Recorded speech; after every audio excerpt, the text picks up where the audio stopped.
And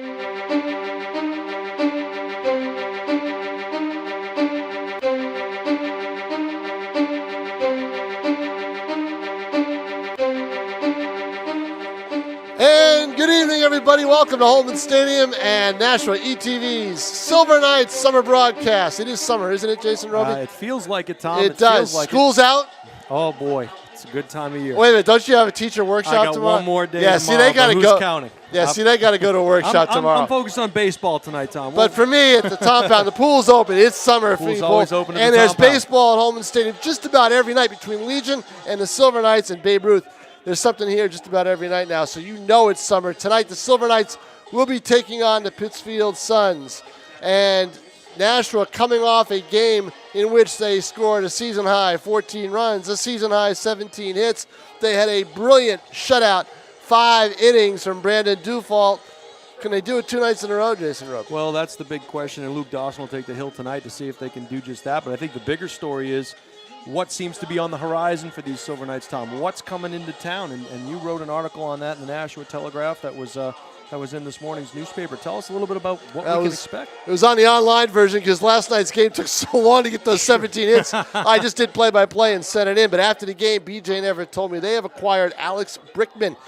Those of you who follow the Silver Knights know Brickman was a top player for North Shore last year. 41 RBIs, 7 home runs, hit in the 290s, I think 298. He is coming to Nashua, released by Orleans down on the Cape. And the thing is North Shore never retained his rights for the Futures League. So he was a free agent. BJ pounced on it. BJ Everett, who also does the player acquisitions for this team. You add that to the recent signing of Jake LaBelle, who played for Seacoast last year and really hurt Nashua a lot in those games.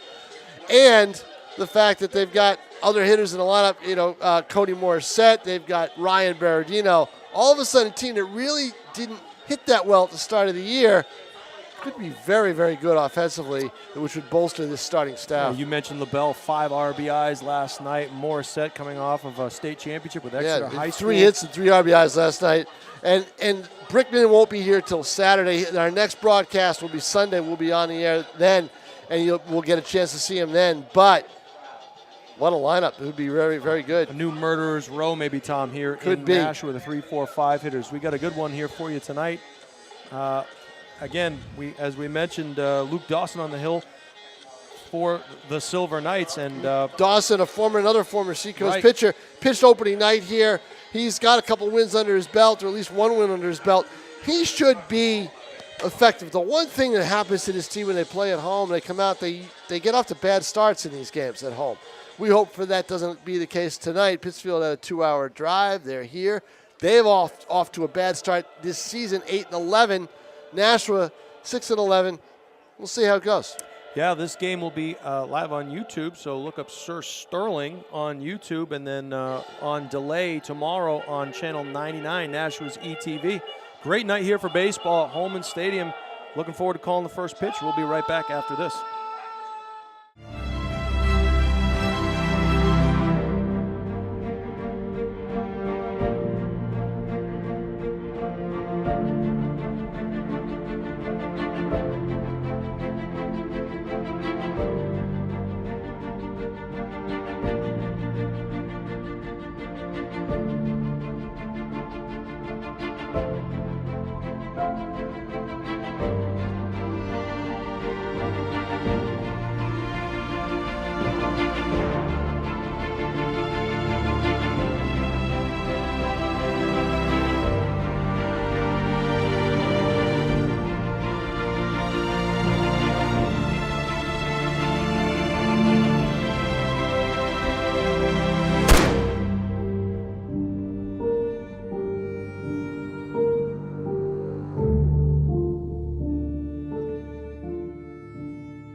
Good evening, everybody. Welcome to historic Holman Stadium for tonight's game between the Nashua Silver Knights and the Pittsfield Suns. Jason Roby here, along with Nashua Telegraph sports writer Tom King, executive producer Pete Johnson, and Tim O'Neill on the camera for tonight's action. I want to extend a congratulations to Silver Knights manager BJ Everett, who was just elected into the Holman Stadium Hall of Fame. Terrific honor for someone who's given so much to this city. Great teacher and coach, high school level, and now with the FCBL back-to-back champion Silver Knights.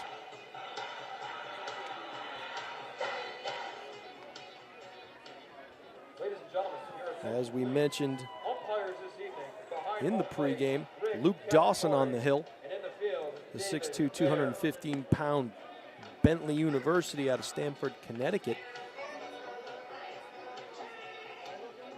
on the hill.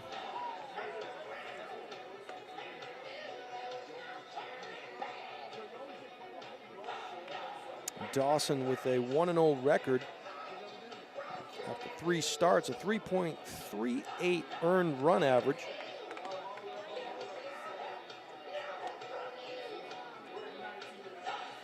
Opponent's batting .250 off of Dawson.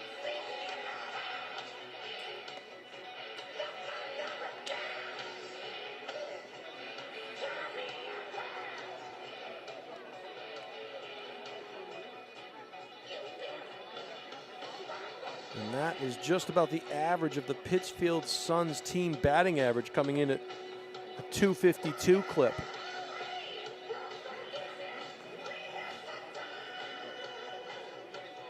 Pittsfield with an 8-11 record, just ahead of the Silver Knights, who are at 6-11, looking to gain some ground as some help seems to be on the way. If you read Tom King's online article, spoke about some help that might be coming to the Gate City. And of course, anytime you do that, you have to make room on the roster. Leading off for the Suns, the right fielder. All right, Dawson ready to start things off here. Leadoff hitter for the Suns is right fielder Chad Shade.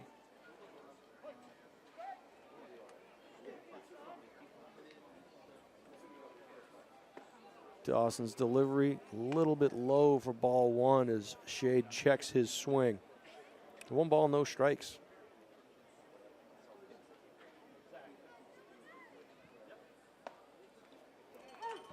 Shade taking a breaking ball there. Count evens up at 1-1.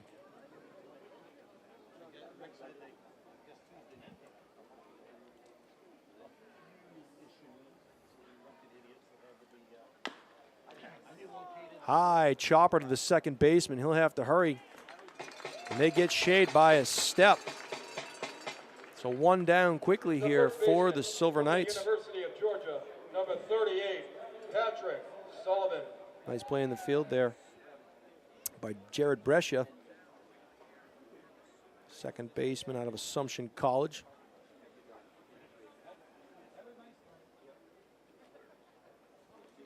Patrick Sullivan now in the left-handed box to face Dawson. Dawson from the windup brings the heat, taken for a called strike.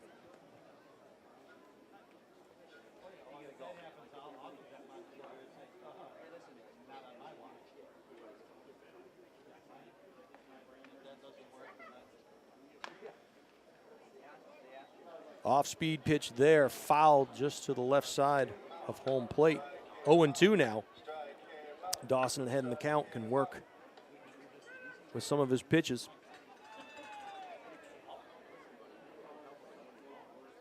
First baseman digs into the box. That ball taken outside for ball 1. 1 ball and 2 strikes to the Suns' first baseman.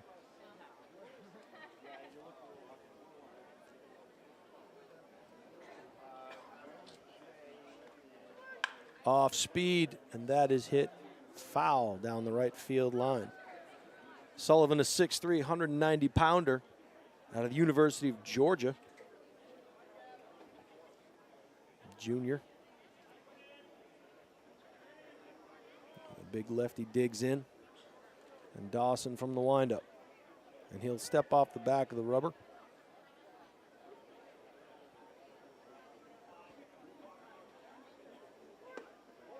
Trying to frame it there.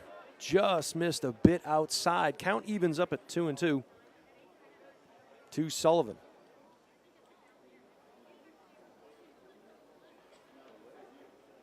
Frame job there by Nick Biddison. Couldn't quite bring it in. But that one, swing and a miss. Down on strikes goes Sullivan. So 2 down quickly here for Dawson. From Central Connecticut State University, number 20, Dave Matthews. Number 20, the center fielder now, Dave Matthews.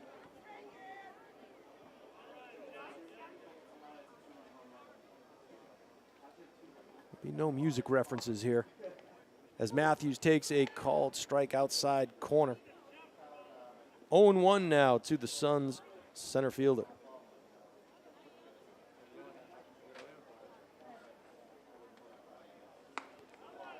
Pitch outside. Count evens up at 1-1. Matthews, a 6'2", 215-pounder out of Central Connecticut State. Newtown, Connecticut, he calls home. Off-speed pitch, swing and a miss from Matthews. 1-2 now.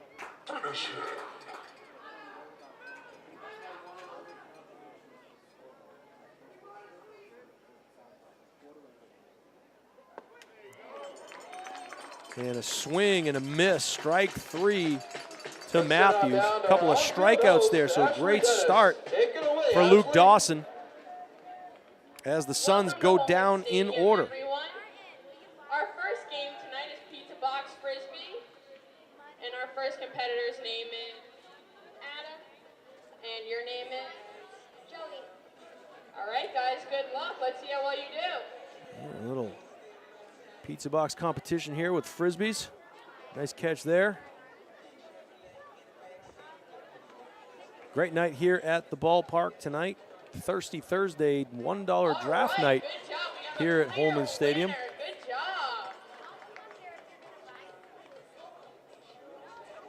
Starting pitcher tonight for the Pittsfield Suns is number 24, Jordan Muchin, 6'2", 220-pounder out of Eastern Connecticut State University. He calls West Hartford, Connecticut home. Escape the heat and retreat to a suite tonight. Contact the tickets office at 603-718-8883. Muchin coming in with an 0-2 record. Started 3 games, an earned run average of 7.63 through those 3 games. Opponents batting just short of 300, 297 batting average here.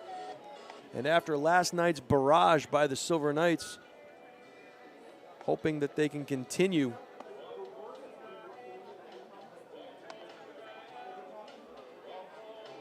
with the hitting onslaught.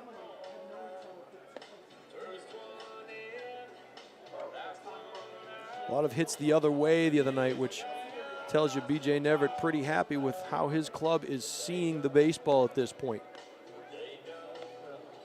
So even before some of those hitters that we talked about in the pregame make their way here to Holman Stadium, Nashua's bat starting to come to life.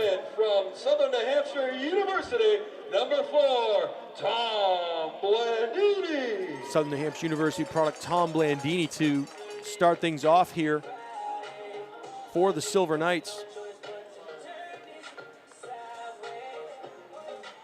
Blandini out of Bow, New Hampshire, 5'7", 150-pounder. Steps into the left side batter's box.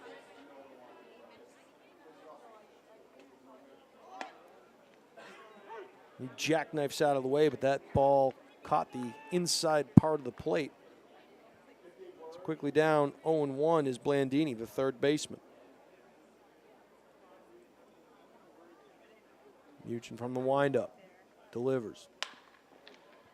Blandini hits a bouncer to the second baseman. Easy put out there. Now batting, the catcher from Virginia Tech, number 2, Nick Biddison. Blandini grounds out to the second baseman, Drew DiMartino. Nick Biddison, the catcher, will step in. Right-handed batter's box.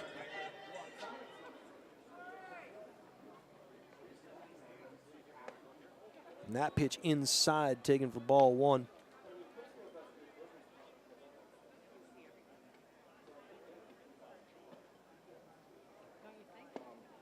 Biddison takes low ball 2. 277 batting average here for Nick. 4 RBIs. Another inside pitch. 3-0 now.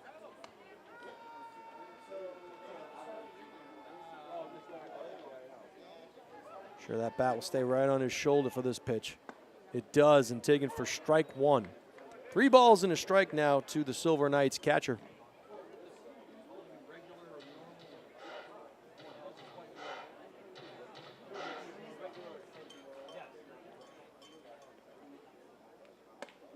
Taken inside, ball 4.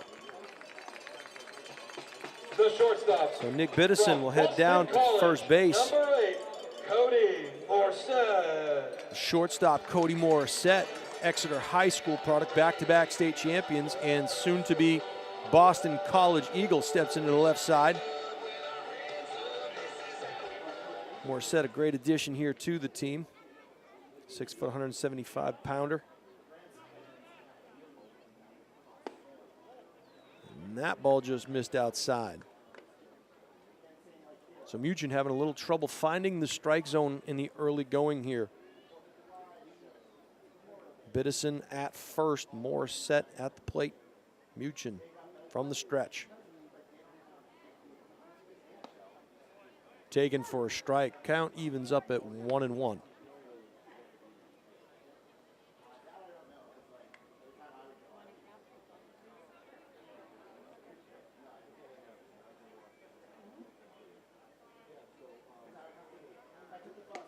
Throwback. Biddison gets back in plenty of time.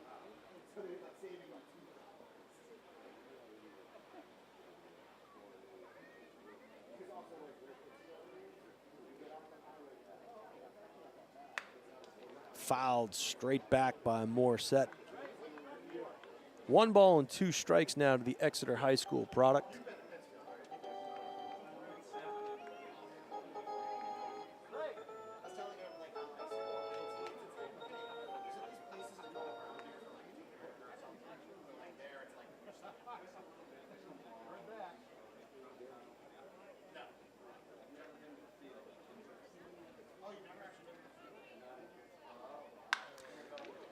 And that could be a double play. Twin killing here. No, ball goes a little bit over the first baseman's head.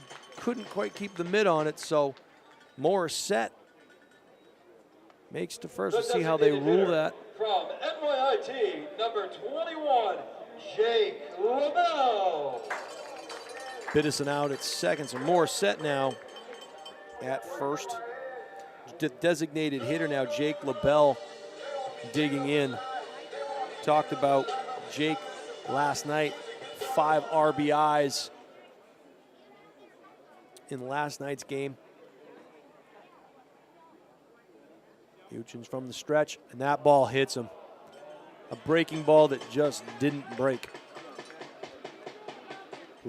LaBelle stands his ground, gets hit by pitch. From Northeastern University, number 25, Jeff Costello. So that'll move Morissette into scoring position as the left fielder, Jeff Costello, will step into the box.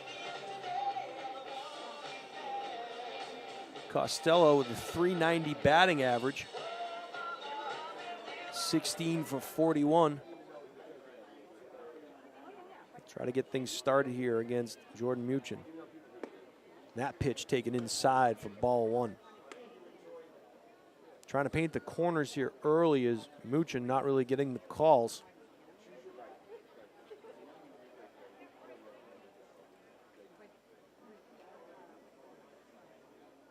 Morissette with a good lead off of second base. That one hit right back at the pitcher. Going to be tough play. And he gets him. So a fortunate bounce there for the Pittsfield Suns as Costello grounds out. Good heads-up play there by Drew DiMartino, the second baseman for the Pittsfield Suns. So a couple of opportunities go by the board early for the Nashua Silver Knights. And after one full inning, 0-0, no runs, no hits, no errors. Tough call on that play there at first.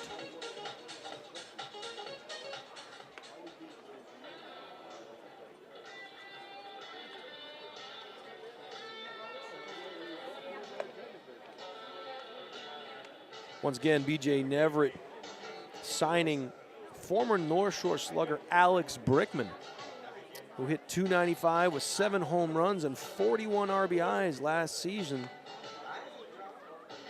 for North Shore. He was just released by Orleans in the Cape Cod League and should arrive here Saturday. So along with Morissette and LaBelle, you throw in Brickman, this could be a very formidable Silver Knights middle of the lineup.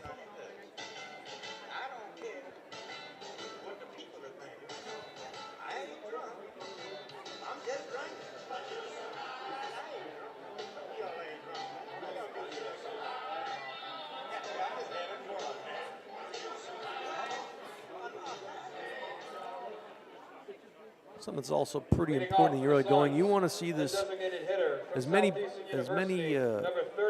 pitches as you can.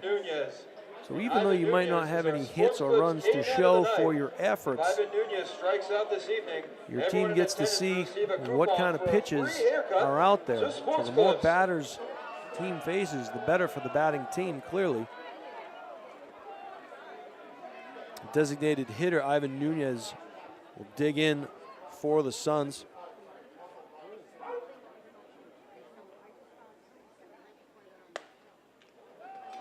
Strike one on the outside corner. Good first pitch there from Dawson.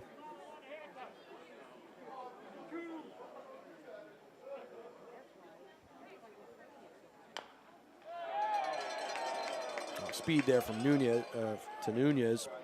Strike two.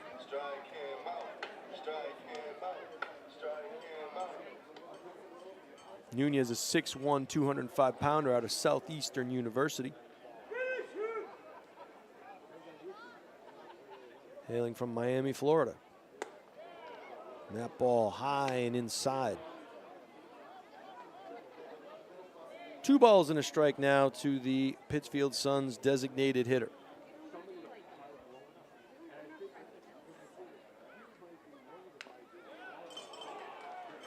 Dawson comes with the off speed, and Nunez just gets a piece of it.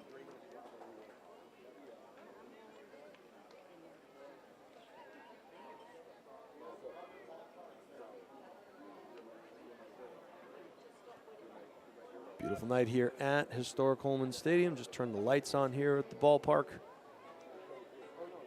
Shadows setting in from the left field side. Thirsty Thursday here tonight, $1 drafts and sodas.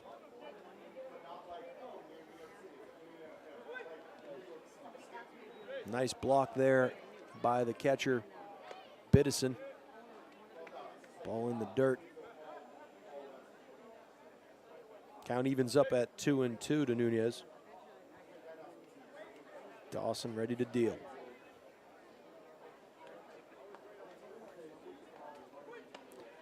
And that one comes inside. Nunez having to step back out of the way. Full count now.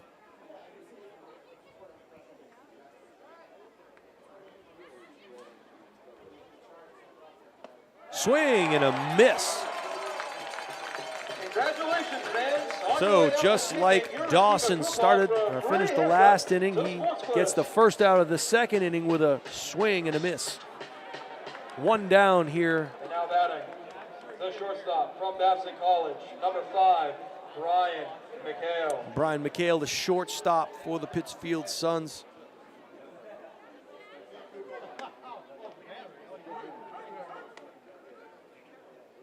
McHale, a Babson College product out of Ramsey, New Jersey.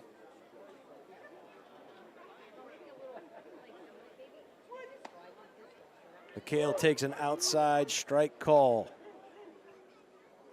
0-1 now to the Suns shortstop.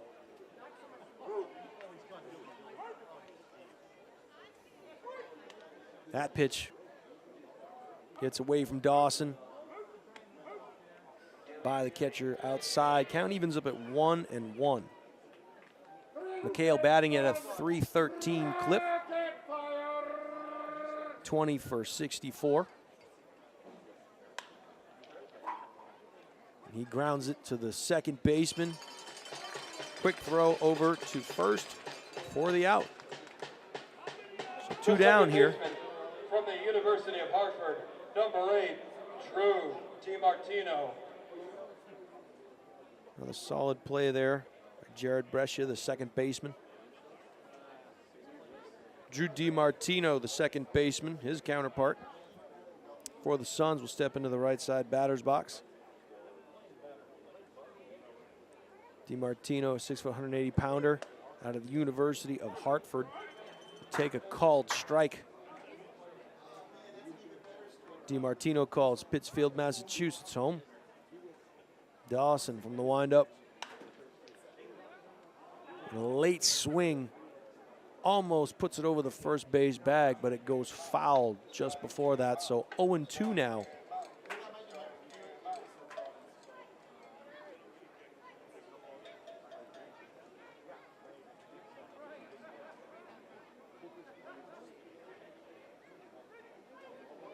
Slow curve, he pulled the string. And DiMartino down looking. So Luke Dawson dealing so far here tonight. 4 strikeouts, 2 groundouts. 3 of those strikeouts are swinging outs. Please sign up for your Chuck-a-Ball along the first base side with our on-field host, Ashley Dennis.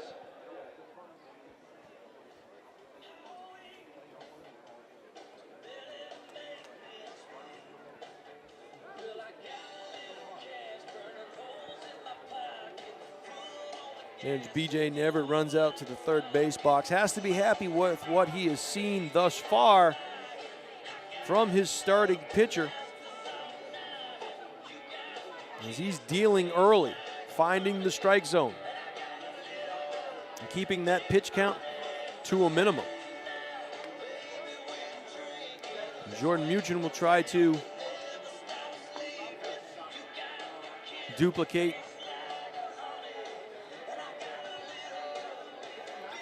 what he did in the first inning. We'll see if his control settles down.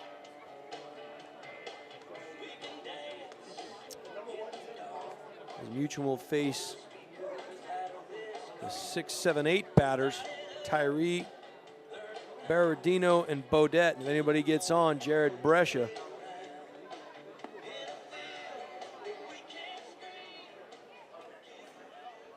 We're ready here to start the bottom of the second.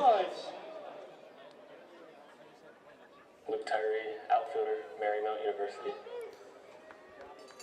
Number 1, Luke Tyree. 5'11", 180-pounder out of Marymount University.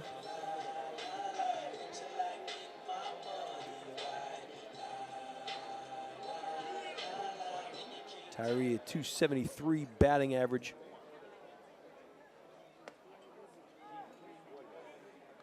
Can't frame that one. Tyree up. 1 ball and no strikes.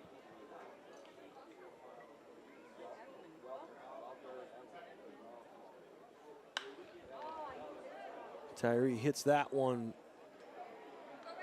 off the left field side, foul ball.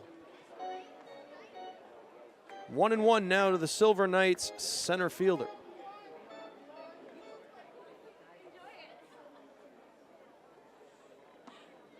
Muchin deals, and he will get that call. Found the outside part of the strike zone on that curveball. So he's ahead now 1-2.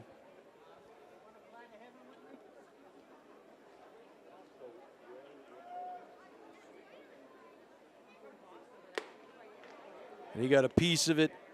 Swing and a miss. Now batting for the Silver Knights. 1 down on a swinging strike. foul tip into the catcher's mitt. Ryan Berardino, first base, Bentley University. Now Ryan Berardino, the first baseman. And the Bentley University product, first pitch swinging, grounds out to the second baseman. Now batting for the Quickly Silver 2 Knights. down here. Right fielder Catcher, first baseman, Northeastern University. Teddy Badette now step into the box. We'll see if Teddy can get things started. Northeastern University out of Franklin, New Hampshire. Takes outside, ball 1.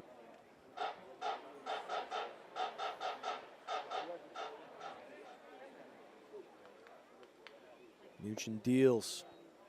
Swing and a miss. Strike 2.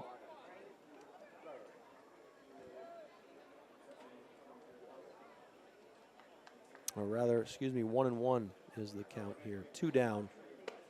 That pitch inside. 2 balls and a strike now.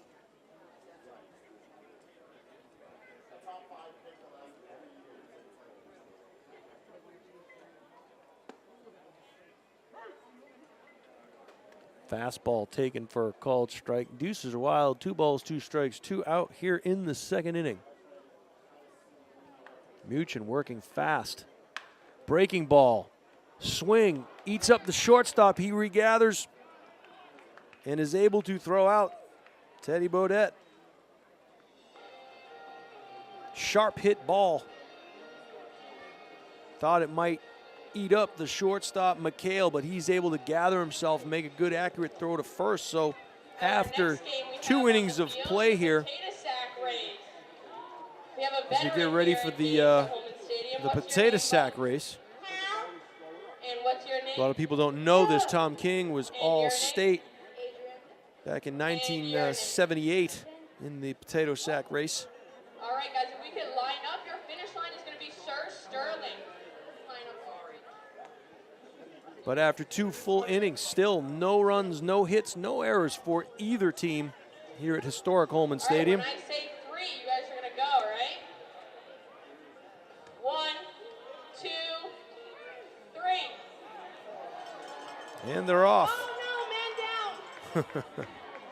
Oh, Adrian takes the win. Good job, guys. Visions of the Preakness. Great family entertainment here at Holman Stadium. General Manager Rick Muntean keeping things fun for the fans. What promises to be a great summer here at Holman. Really cater to the families. Last day of school here today for the youth of Nashua.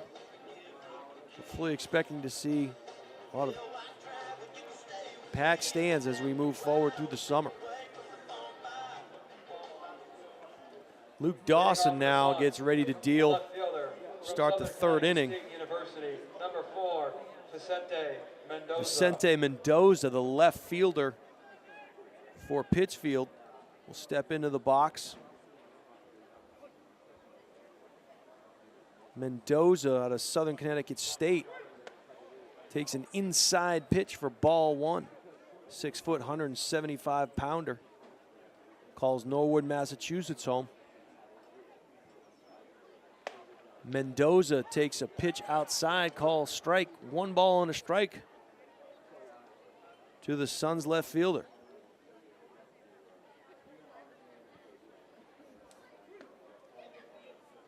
Inside and low ball 2. Dawson working quickly here in the top of the 3rd inning.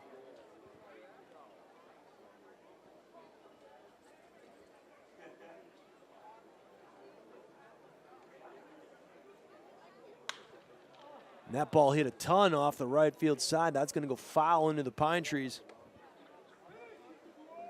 2 balls and 2 strikes now to the left fielder.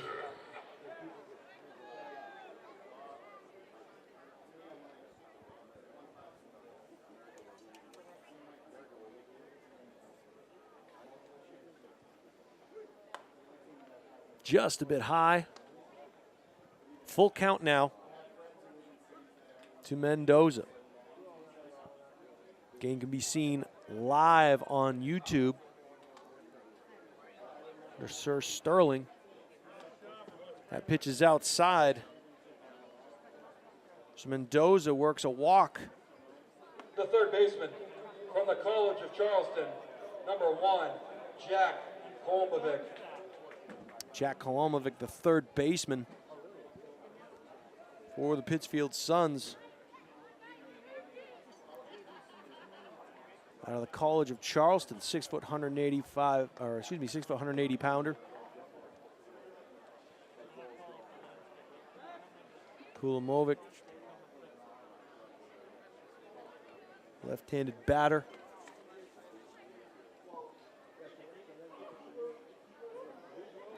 152 batting average for Kolomovic.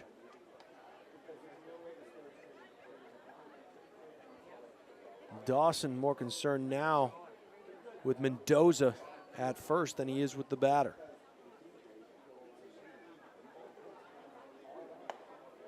Pitch is outside. Biddison tried to frame it just a little bit too far out there. So the third baseman, Kolomovic, head 1-0. Swing and a miss, and a throw out.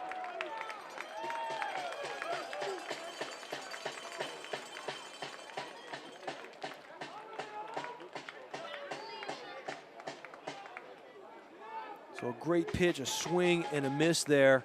And then Biddison with the cannon to second had Mendoza easily. One down here. And that ball hit to the shortstop. High throw there, but gathered in. The catcher Some more set. from Amherst College, number 19, Severino Simone. Gets the throw, and a good play there by Berardino, the Silver Knights first baseman. Two down here now.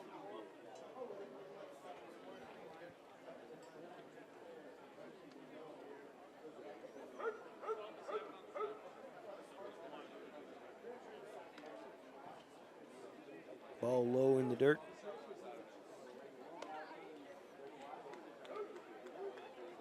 Catcher Severino Simeone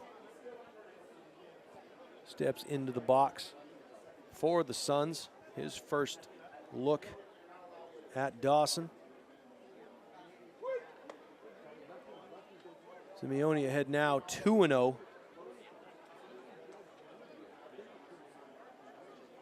Out of Amherst College. 5'11", 190 pounder. Swing and a miss. Got a piece of it. Foul tip into the catcher's mitt. 2 balls and a strike now.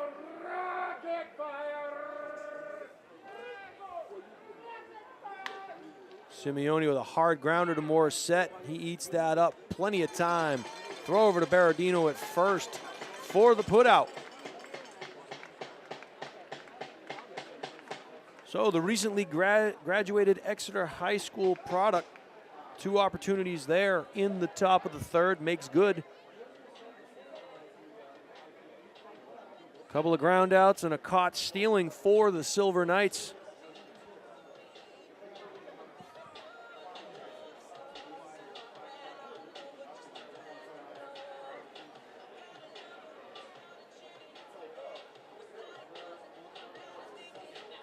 Our next game we have on the field is human hula hoop toss.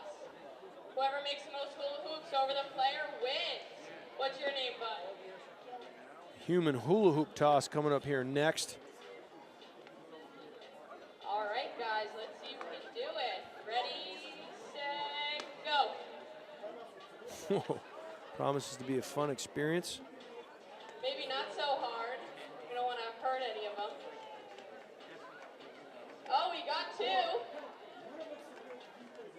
Rumor has it Tim O'Neill later on in the season, they set those hula hoops on fire and they throw them at the players. I'm not sure how much truth there is to that rumor, Good but job, bud. What's your name? You won. it could prove to be a little dangerous. All right, good job, Joe. Thank you player. Nevertheless, you see the athleticism of the Silver Knights players as human ring toss proves to be a great success.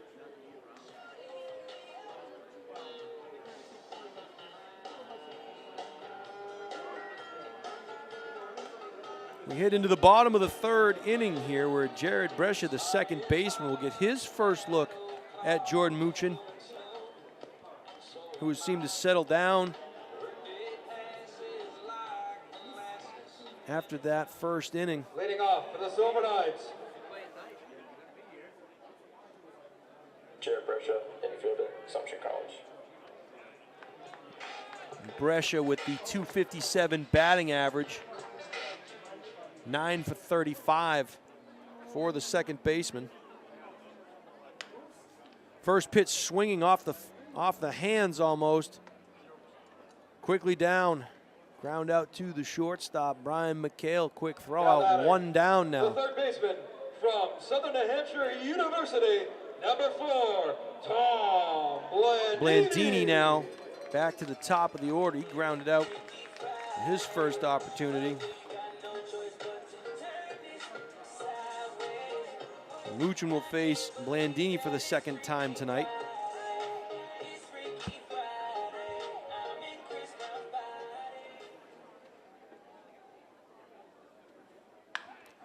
And that one is roped into right field. First pitch swinging, takes the wide turn at first. Bobbled there by the right fielder, and Blandini will slide safely into second. Took that wide turn. And good that he did so, because the right fielder for the Suns, Chad Shade, couldn't handle it in the shade, bobbled it, and because of that, Blandini ends up at second base.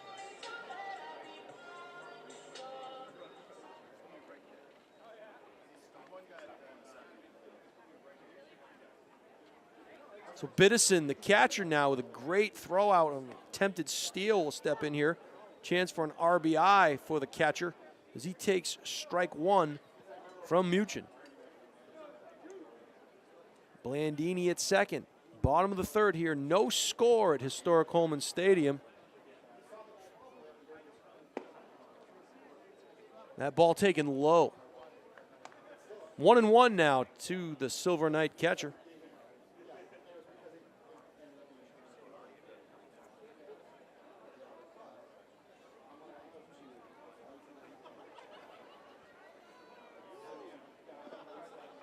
In the dirt, blocked nicely there by the catcher, Simeone. Able to hold Blandini, who wasn't taking a big lead off of second. Nevertheless, able to hold him, keep him on second. 2 balls and a strike now to Biddison. High fly ball hit out of play off the right field side, and that lands one row behind a couple of fans. Count evens up now at 2 balls and 2 strikes.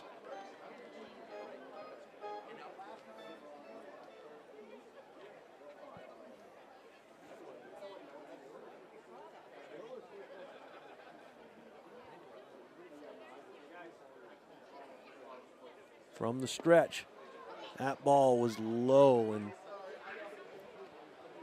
you see Jordan Muchin's a little bit frustrated as he takes a walk off the right field side of the pitcher's mound. Just hoping for that call. Full count now to Biddison. Important pitch here. And Muchin will walk Biddison. Runners on first and second now. Nobody out. Number 8, Cody Morset. So Muchin will have to get his composure back here. Has one out on the board. Morset grounded out at his first opportunity. Will face Muchin for the second time. And he will take strike one. Good fastball there from Muchin.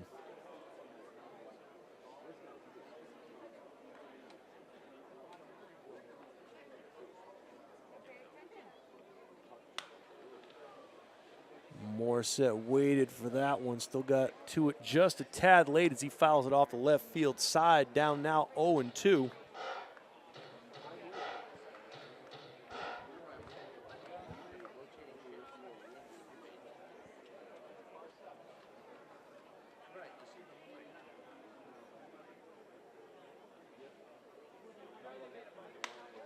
And that ball hit in the gap between shortstop and third. Neverett will hold the runner there as Morissette, the Exeter High product, who's headed to Boston College, loads up the bases for last night's hero, Jake LaBelle. He of the 5 RBIs from a night ago. So the table has been set for the designated hitter.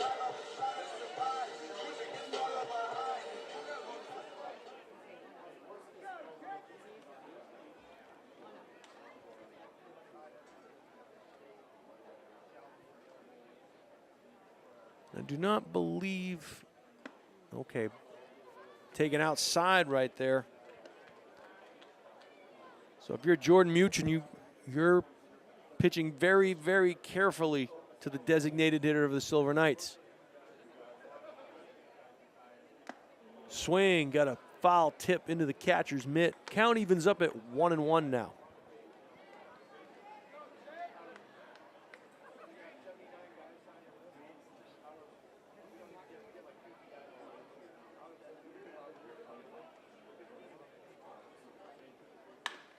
Waited on that one. That's in the gap. A great diving stab.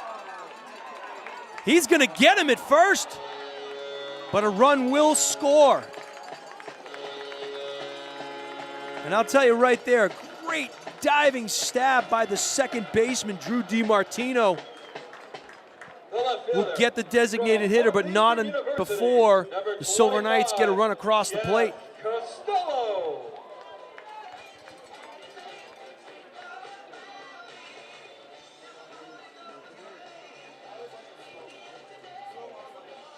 So Jeff Costello, the left fielder, will stand in the right side batter's box.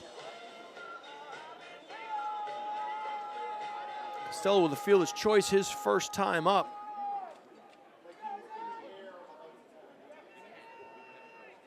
Muchin from the stretch checks the runner at third. Swing and a high pop.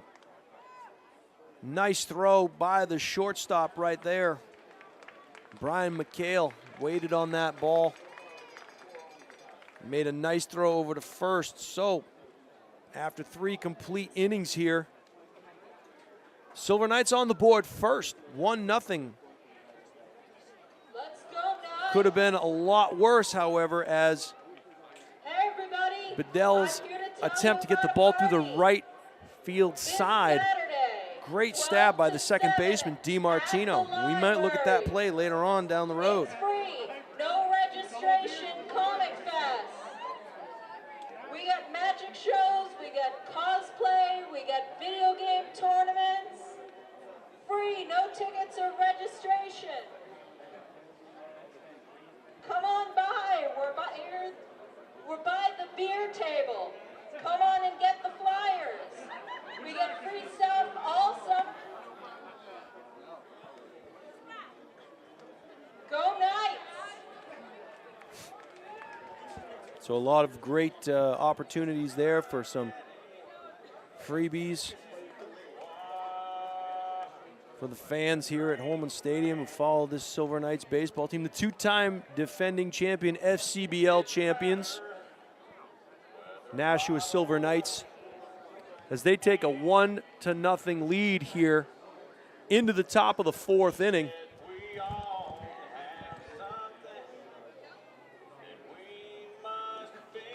And Luke Dawson now will settle in as he'll face the top of the order for the second time. It's going to be Chad Shade, Patrick Sullivan, and Dave Matthews. And if anybody gets on, Ivan Nunez, the designated hitter, will bat after that. So 1-0 now. 2 hits for the Silver Knights in that inning. An error for Pittsfield. Leading off for the Suns, the right fielder from Springfield College, number 18, Chad Shade. Shea's first time up, grounded out. You'll see Dawson for the second time. Dawson picks up some dirt at the front of the mound from the windup. That pitch taken outside. Good first pitch there for Dawson as he gets ahead of Chad Shade. 0-1 now.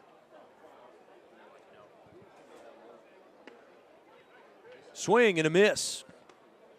Shade quickly down 0-2 here. We'll see if Dawson can make quick work of the Suns right fielder. Ball outside, taken for a ball. 1 ball and 2 strikes.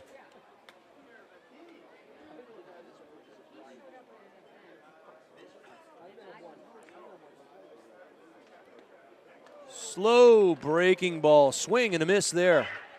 Swinging strike 3 for Chad Shade. The first baseman from the So University Dawson of with Georgia, 5 number strikeouts, 4 38, of them swinging thus far tonight. Sullivan. Pat Sullivan, the first baseman now, steps into the left side batter's box. And he was one of those strikeout victims in the first inning. Swing, big cut and a miss for strike 1. Dawson came right at him. Sullivan's swing had bad intentions.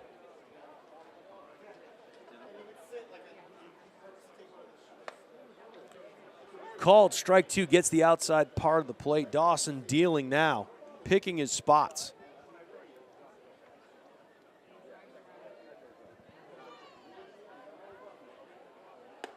High strike. Probably the pitch that Sullivan was looking for and was able to hold off. 1 ball, 2 strikes now. Slow swing. Couldn't find the ball there.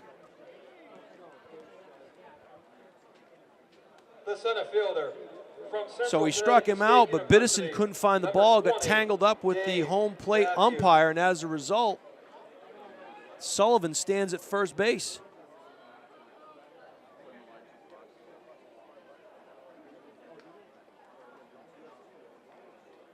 So Dave Matthews is center fielder now. Double play depth here for the Silver Knights. Swing inside part of the plate. Matthews fouls it off to the right side.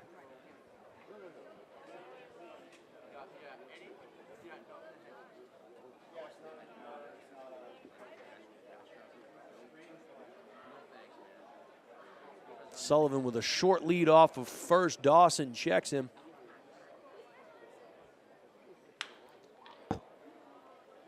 Could be a twin killing here. We'll see if they can turn it, and they do.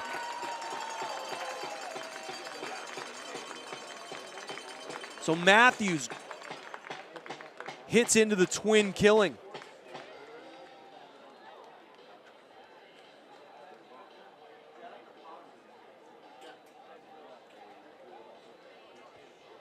So that started out as a promising inning there for the Pittsfield Suns. They had something going. And when you make the plays you're supposed to make in the field, play clean baseball, you're going to win more than you lose as we get ready for the tire race here down in front of the Silver Knights dugout. We hit into the bottom of the 4th inning here with the Silver Knights nursing a 1-0 lead. They'd love nothing more than to get a few more runs off of Jordan Muchin, the pitcher for the Pittsfield Suns. They've had some opportunities. All right, guys. Your finish line is Sir Sterling. And when I count down from 3, you can go. So you ready? 3, 2, 1, go. Oh, it looks like the solo man won it. Good job, bud. Once again, great family fun here at historic Holman Stadium. Congratulations goes out to Silver Knights manager B.J. Neverett, who was just elected into the Holman Stadium Hall of Fame. Wonderful honor, well deserved. Caught the manager by surprise, I'm sure. He's done a great job with the youth here in the city as a teacher in the middle school level, as a high school coach, and now as the manager of the two-time FCBL champions. The center fielder from Marymount University, number 1, Luke Tyree. Center fielder Luke Tyree now will step into the box for his second attempt at a hit. Struck out swinging his first time. Left-hander digs in. Swing and a foul tip over the top of the catcher's glove. Down 0-1 now is Tyree.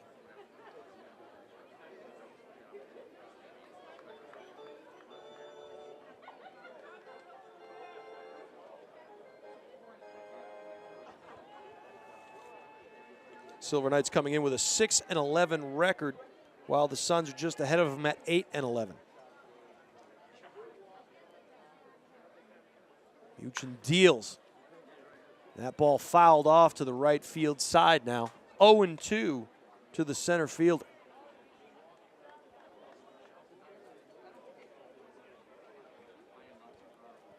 We'll see if Muchin comes with that high fastball. He does. That's off the fists of Tyree. Inside pitch. Fouled straight back over the top of us here.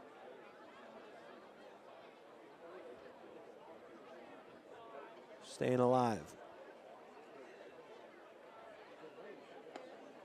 That pitch high and inside. Backs Tyree off as he gives a smile towards the fans sitting directly behind home plate. A little too close for comfort on that pitch. Low for ball 2 now. Count evens up. 2 balls, 2 strikes to the Silver Knights center fielder.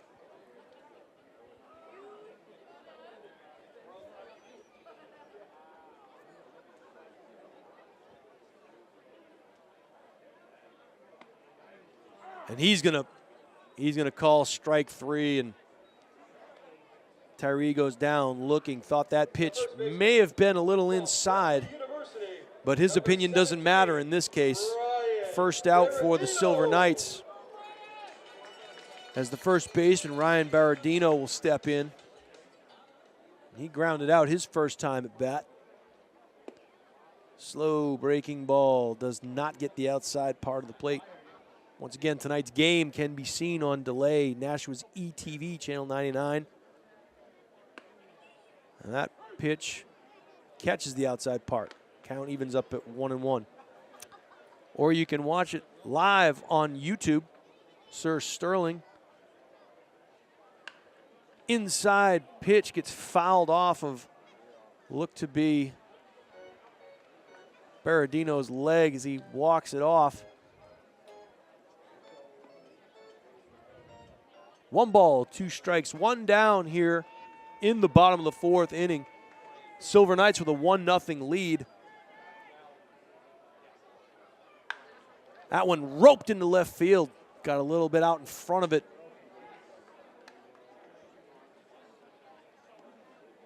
And he was thinking fastball all the way and just got out in front.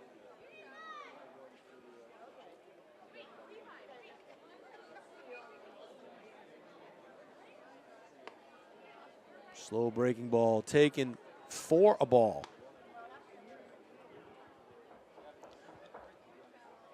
2-2 now to the Silver Knights first baseman.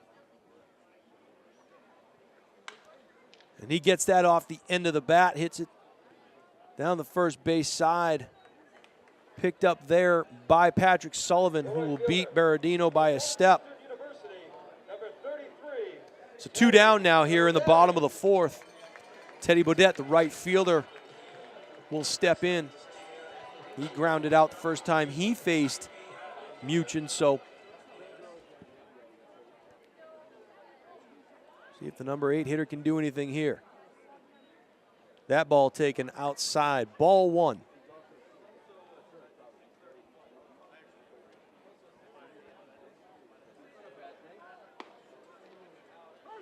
called strike outside part of the plate to Bodette. A good pitch there by Jordan Muchin. Pretty good pitcher's duel going here so far. Swing and a miss there. 1 ball, 2 strikes, 2 outs now.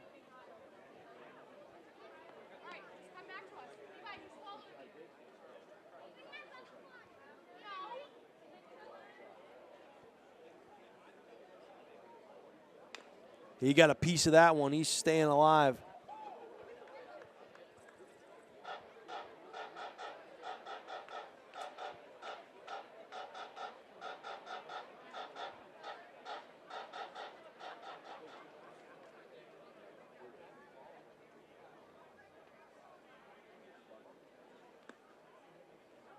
Good stop there by the catcher, Severino Simeone. Count evens up. Deuces are wild. 2 balls, 2 strikes, 2 outs here in the bottom of the 4th.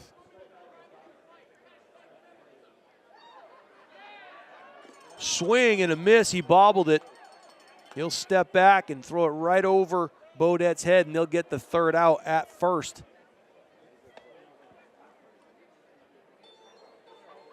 So after 4 innings here at Holman Stadium, the Pittsfield Suns, no runs, no hits, and 1 error. Your Silver Knights, 1 run on 2 hits. Heading to the top of the 5th, your Knights have a 1-0 lead. Dawson will take the hill again.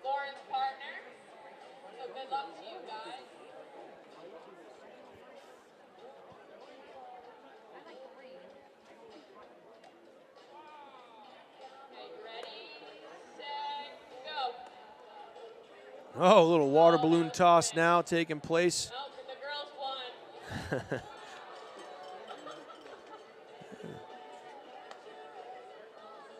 Nothing better on a hot night to get hit by a water balloon.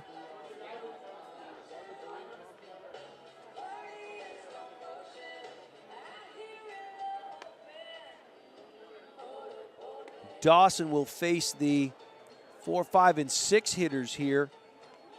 Nunez, the DH, the shortstop, McHale, the second baseman, Dean Martino, and if anybody gets on, the left fielder, Mendoza.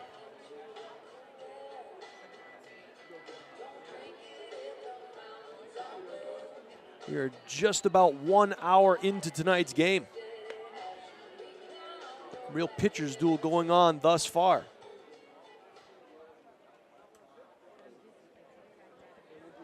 So Ivan Nunez, the DH, will step in. Last time he faced Dawson, he struck out swinging. Number 39, Ivan Nunez. Once again, Nunez at a Southeastern University, hailing from Miami, Florida. And Nunez digs in. Dawson gets the signal from the catcher from the windup.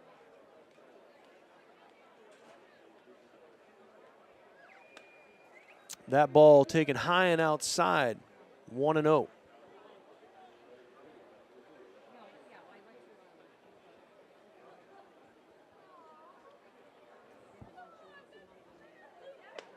Two and 0 now. Pretty much the same location as the first pitch. Trying to work outside to the designated hitter. So now you really have to come with a strike here. That slow curve, did it get him? Nope, did not. It was close. So 3-0 now to the Pittsfield Suns designated hitter, Ivan Nunez. That bat will probably stay right on his shoulder, one would think. And it does, and he will take first base on 4 straight balls. First 2 pitches outside and high, second 2 pitches inside and high. So Brian McHale, who grounded out his first at-bat, will face Dawson for the second time, this time with Nunez on first. Dawson will work from the stretch here. McHale grounded out his first look at Dawson.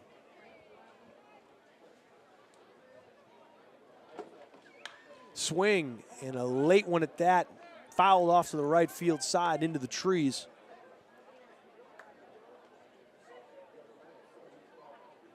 Couldn't quite catch up to that one. Just missed it.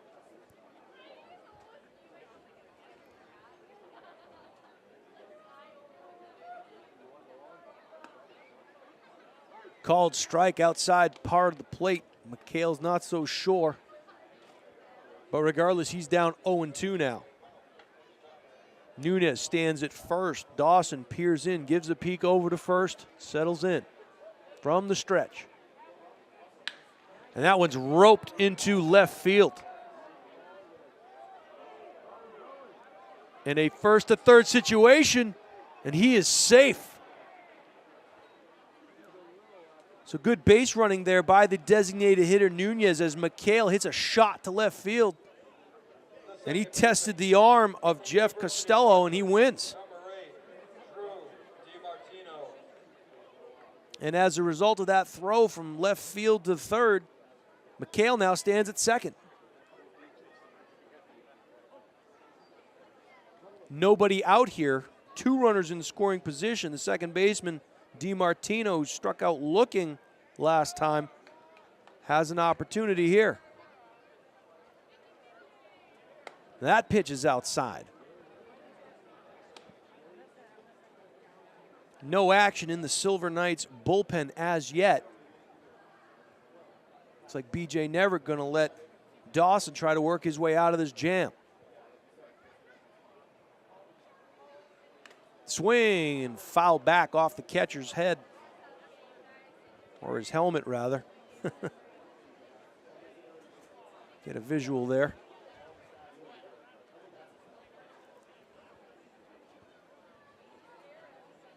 DiMartino now sitting at 1 ball and 1 strike. Slow hit. Oh, and Morissette couldn't quite get it. 1 run will score. And they'll hold McHale at third, so now first and third, nobody out. The left fielder from Southern Connecticut State University, number 4, Vicente Mendoza. So Vicente Mendoza now, who walked his last time up,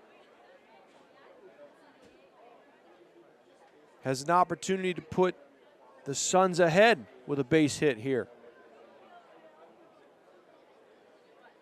Swing right back up the middle. Chance for a twin killing. Morissette will have taken himself, and he does. What an outstanding play. That a huge out. Huge double play there for the Nashua Silver Knights. The third baseman from the College of Charleston, number 1, Jack Holman.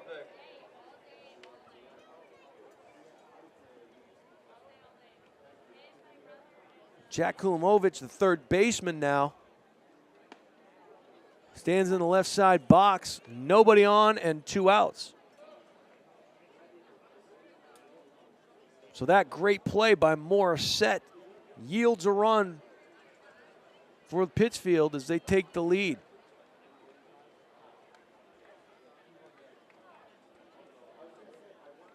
One ball and 1 strike to the third baseman from Pittsfield. Just a bit outside, 2-1 now.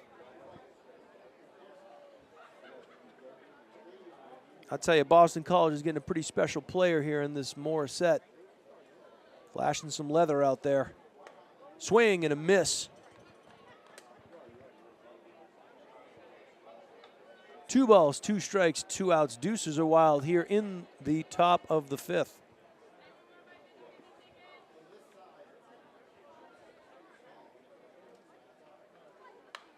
Foul back off the left field side. Straight back into the left.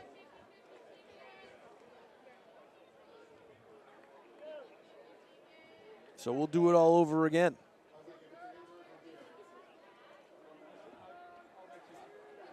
Dawson now trying to get out of this inning.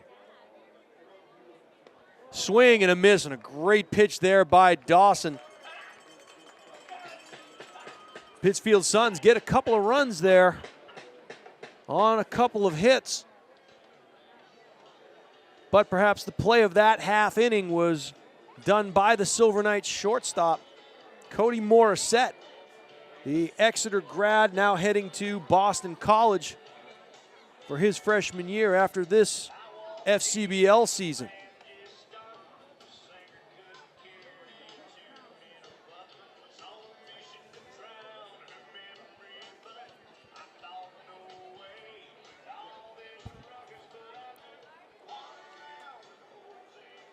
Six strikeouts so far for Luke Dawson.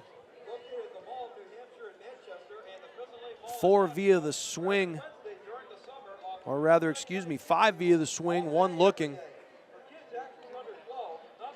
But Pittsfield finally got through on a couple of opportunistic swings and some pretty good base running at first to third situation on a ball hit to left field.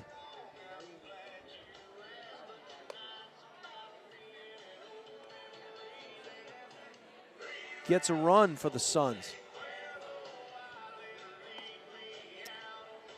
And Jordan Muchin will try to match his counterpart as he takes the hill here in the bottom of the 5th inning.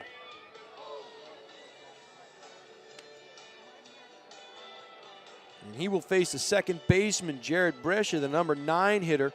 And then we'll head back to the top of the order where he'll see Tom Blandini, Nick Biddison, and then if anybody gets on, the aforementioned Cody Morissette. From Assumption College, number 13, Jared Brescia. Brescia will dig into the right side batter's box and try to get something going here for the Silver Knights in the bottom of the 5th as they now find themselves down by a run for the first time. And that pitch outside corner taking all the way, but a strike call.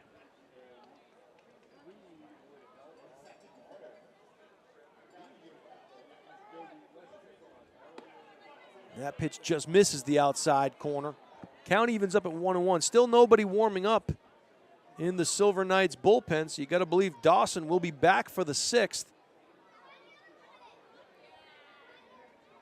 Slow breaking ball fouled off to the left field side as it heads towards the Pittsfield Suns dugout. 1 ball, 2 strikes now to the number 9 hitter. Brescia grounded out last at bat. Swing and fouls it. Ooh. And that ball roped off to the right field side just over the bullpen. Don't think anybody was hit, so that's good. Always have to be paying attention when you're in foul territory. And that one hit. Little blooper there to the shortstop. Looked like it got the inside part of the bat. Southern New Hampshire University, number 4, Tom Blandini. So Blandini, who will face the right-hander for the 3rd time tonight. He grounded out his first time at bat, got the second shot at him. Slow breaking ball does not quite get the outside part of the plate. And Blandini's ahead 1-0.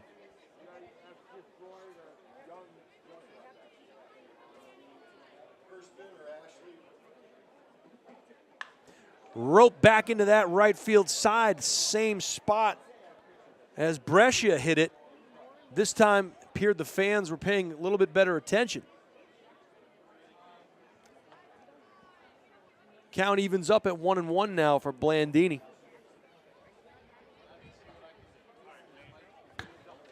And again off to that right side. He's sitting dead red waiting on that thing. He's just missing that.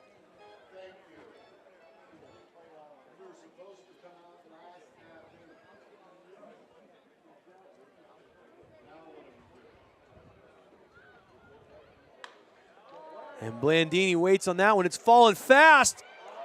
And that is taken on a short hop. And that bloop single to center field, and at first glance, it looked as if Dave Matthews could have made a play on it. Didn't take a direct line to the ball, maybe couldn't read the spin. A lot of backspin on that bloop single.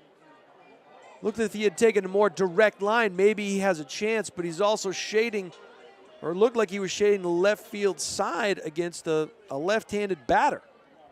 So interesting, and Biddison will get a chance here to move Blandini along. Slow curve, and he gets a hold of one, and back goes to center field. He'll get there in plenty of time. So Biddison gave it a little bit of a ride. Dave Matthews was playing a little shallow on that particular play and was able to get back and hung up there long enough for him.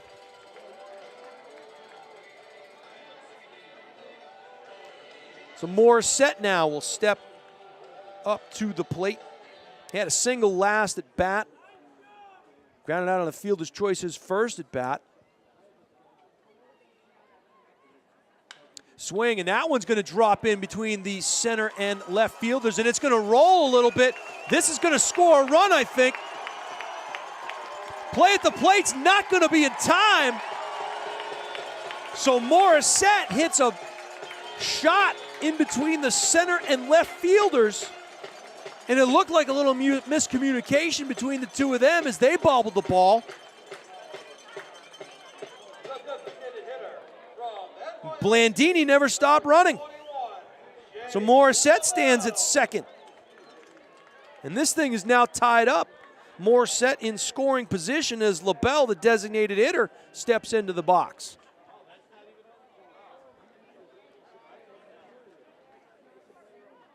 Swing, and that one's going to get down. Bedell gives it a ride the other way. Morissette's going to score. LaBelle digging in for second, and he'll have a double standing up. So LaBelle gave that thing a ride. He saw that pitch all the way, put it out between center and right. So that double to right center field will plate Morissette.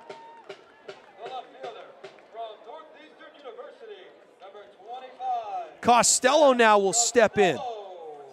So some good hitting there, Tom. Maybe a sign of things to come as Morissette and LaBelle. That's a preview of what you're going to see. I'll tell you. Because this guy's not bad either. Berardino's a good hitter. Right. They bring in Brickman. That's 5 guys right in a row. Right. Oh, my goodness. So some good hitting there with 2 outs. Those runs coming with 2 down here in look at the bottom of the 5th. Look at where they were. Gappers. Yeah. Hard hit balls. Yep. Which means their timing is perfect. I also thought, Tom, maybe a misplayed ball hit out to center field well, there. that allowed the run to score. Right. BJ sent him. And I tell you what, Jason, I can't buy a play at the plate this year. Nothing happens. They're all standing up when they cross the plate. Nobody's sliding. Nobody's doing it. You just want that picture, Tom. I want that photo. I got so many shots at second base. It's pathetic. Right. It's the only base where there's a play. Costello now standing ahead 2-0. That ball was right up the gap, bobbled. Should have been a play at the plate. Yeah. No. Yep. Crosses it with full speed. And good base running by the Silver Knights. And that ball inside so quickly here, 3-0, and what started out as a pretty promising inning for Jordan Muchin. And he's in a bit of a bind here with 2 down as LaBelle stands at second. Costello with a chance to plate him. Swing and a miss. 3 balls and a strike, and BJ never gave him the green light. He gave him the green light at 3-0. So well, that's because Costello is a good hitter, and he figures Tyree can do something after him on deck. And that one off the end of the bat should do it here, and it does. Guts him by a step, but not before the Silver Knights do a little damage of their own. 3 runs on 5 hits will put the Knights ahead 3-2 as we head to the top of the 6th inning. July 17th, we host the Futures League All-Star Game here at historic Holman Field. To celebrate the 80th anniversary of Holman, the city of Nashua has purchased tickets to the event that are available for free to Nashua residents. You can start picking them up tonight at the box office and any day here at Holman Stadium from now until July 16th. So once again, the city of Nashua is footing the bill for your ticket to a historic night at Holman, July 17th. Announcement here just made by General Manager Rick Muntean. On July 17th, the FCBL All-Star Game will be hosted by the Silver Knights right here at historic Holman Stadium, and the city picking up the tab. So a great opportunity for you to come in and watch some young talent here in the city of Nashua play in the FCBL All-Star Game on the 17th.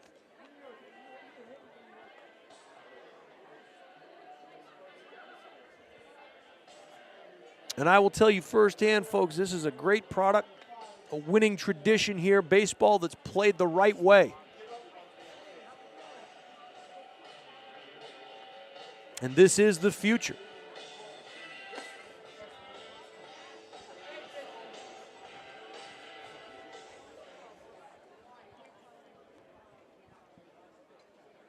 So we head to the top of the 6th here. The catcher, Severino Simeone, the catcher will step into the box for his second look at Dawson. Swing and ropes it to the third baseman, who makes a fantastic stab, gathers himself, makes a great play at first base. And I'm going to tell you right now, Blandini diving to his left, stepped extra bases. What a great play. The infield here for the Silver Knights definitely flashing some leather, making some outstanding plays in the field. Simeone runs back and only shake his head, wondering what could have been. And the right fielder, Chad Shade, takes strike one. Dawson looking rejuvenated after that great diving play at third base. 1-1 now to Shade. Yeah, I can't get any of those either. I'm up here when that stuff happens. Boy, what an outstanding play there, Tom. Yeah, this infield is now solidified. Yeah. I think it's defensively, it's one of the better ones now. And getting there, of course, watch I say that and I make an error or boot the ball around. Sure, well, that's how it goes, right? Exactly. 2-1 now to Shade. But they've played so much better defensively in the last 10 days. Morissette turning the double play by himself as that one gets hit into second. Yeah, easy play there for the second baseman, Brescia. We should start a contest now and keep track of it for the next 3 years and see what round you can guess Morissette going in the draft in 3 years. Going to be a freshman at Boston College. Yeah. He'll be eligible for the draft his junior year. He's eligible this year, but made it known he wanted to go to school. And good for him. Yep. And that one with some funny spin on it, and there you see Morissette with a dive at it. He can't get to it. The ball kind of dies there between left field and third base, and Morissette had to go get it. But Sullivan had no intentions of trying for second. He should have. I think he would have forced a play. You're down a run. Dave Matthews now stepping up to the plate. Have made no Dave Matthews references in terms of music, Tom King. I resisted the urge. I'll just tell you, he struck out and hit into a double play. Yeah, he did. He'll take ball one there. Yeah, struck out swinging his first at bat, grounded out into a double play, as Tom mentioned, his second at bat, and starts off this one ahead 1-0. Throw back to first from Dawson. This will likely be Dawson's final inning because of the fact that, you've got the pitch count, and once you hit certain number of pitches, they've got to take a lot of time off. Right. That one fouled back off the left side here. Pitcher last night, who pitched so well with 5 shutout innings, Brandon Dufault, threw 73 pitches. They'd gotten up to 80. He would have had to take an extra day's rest. Right. But they're also trying to stretch him out. Sure. He was a reliever in college. Sure. So he's being stretched out as a starter, a kid from Wyndham. Pretty efficient work, though, for him. And he's got an ERA of 0.66 after last night's game. Matthews fouls that one back, gets a piece of it, stays alive. 1 ball, 2 strikes, 2 out here in the top of the 6th inning. Busy night at Holman Stadium. A It lot of people sure is. around, a lot of people at the concession stands and everywhere else you can get dollar beverages. Can't stress enough, Tom King, how impressive this place is. And if you haven't been here, you owe yourself and your family to get out here to Holman Stadium and see this product and see this field. 2 balls, 2 strikes, 2 outs. Deuces are wild here to the center fielder, Dave Matthews.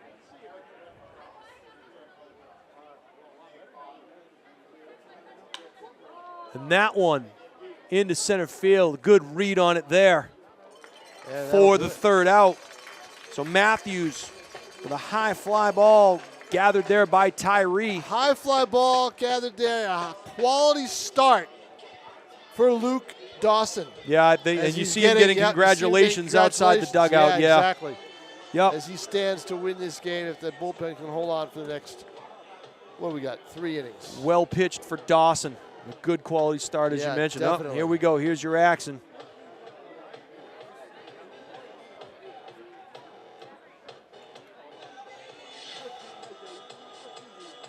And the fans here at Holman Stadium getting into it.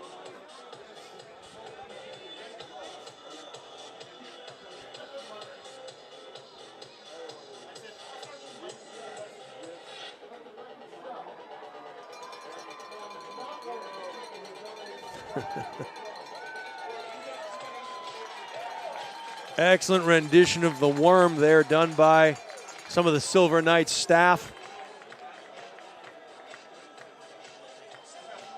Jason Roby along with Tom King. Tim O'Neill, a man on the moving pictures. Executive producers Pete Johnson. Once again, this game can be seen on YouTube under Sir Sterling or on Channel 99, Nashua's ETV at some point tomorrow.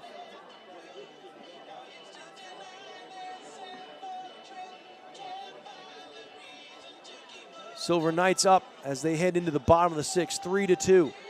Those 3 runs coming by way of 5 hits and 1 error against the Suns. Pittsfield's 2 runs coming on 3 hits and no errors. And then taking the field again, Jordan Muchin. You got to think it's probably going to be his last inning too, Tom King. Pitched a pretty good game in his own right. It's been a quality start for both pitchers. So digging in here, Luke Tyree, the center fielder for the Silver Knights.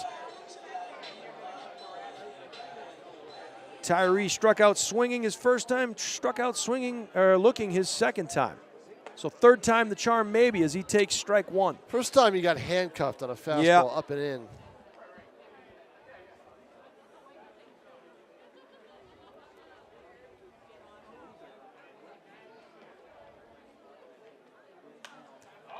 And that one hit a mile high into the night sky, settling under at the 3rd baseman for the first putout. Jack Kulamovic had a chance to get over there and settle under it for the first out. Berardino hitting 7th. Yeah. He's one of the better hitters on this team. He has. He's found fielders his first 2 times up. He's grounded out twice, but that's how good this lineup will eventually be. Yep. Ooh, fouls that one straight back, and that was a pitch he bet he wishes he could have back. He had that one read pretty well. 0-1 now. Berardino right now, coming into this game, hitting .303. And you mentioned it, your 7 hitters hitting over 300. Yeah. So that's a high fly. It looks like it's going to get out of play. Barely. It does. Barely.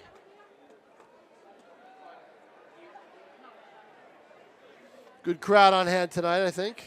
Yeah, I would say so. I think they'd like a little bit more, but for the first one, of course, this is a tough place to judge when they scatter all over and go to the concession stands and walk around and everything else. There's a lot of movement here in the ballpark, Tom King. There is definitely a lot of movement. Not to mention, it's they're handcuffed because you and I are calling the game tonight, so a lot of people might want to watch it on YouTube. I don't know. They could do that on their phones while they're here. I'll tell you what, there are some people who watch it from, parents Right. of the players who are out of town, out of the region. Right. Will watch these games online. Baradino That gets is a fair ball. That's going to be extra bases as it rolls towards the bullpen of the Silver Knights. And he'll be standing at second. Perfectly placed cue shot. He was due, Tom King. Yep. He found gloves his first 2 times at bat, but not that time. Not that time. He Perfectly sends a placed rope. down the line. And I tell you, Patrick Sullivan, the first baseman, may have gotten a glove on it, and he's a tall drink of water down there. So perfectly placed ball by Baradino. Teddy Bodette, the right fielder, now gets a chance, an RBI opportunity here. I think that went through clean. That made it all the way to the wall before in record time. That was hit very hard. Looks like we have a substitute, Andrew Gorham now. I believe it's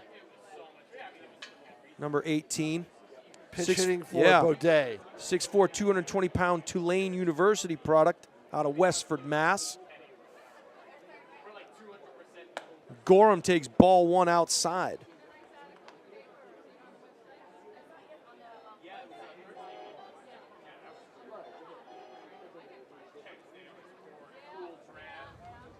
So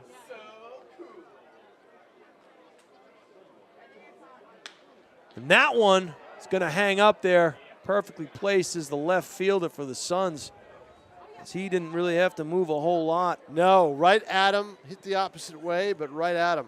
Vicente Mendoza maybe took a step to his right.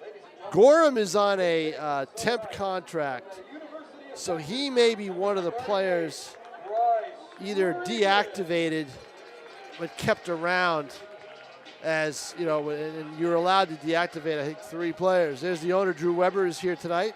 Drew Weber, who was just honored in Lowell, Weber Way, right by No kidding, Nashua huh? Park. Yep. Good for him. Had an opportunity to speak with Mr. Weber last time I was here at the park.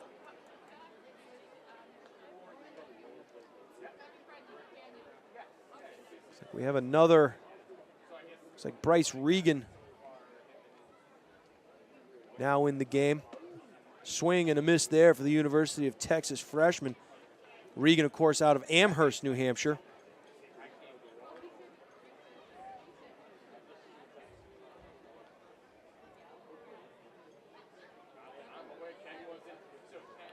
From the stretch. Oh. Lazy swing. Yeah. Fooled. If you're going to go. Yeah, exactly. Couldn't make up his mind. Yeah. Regan has been in Texas all week at the university for orientation. Came back today. They weren't expecting him until tomorrow. When he showed up, and they said, okay, we'll we get the lineup set, but we'll get you in the game. Get you an inning or two, sure. That ball taken outside. 1 ball, 2 strikes, 2 outs here now to Bryce Regan.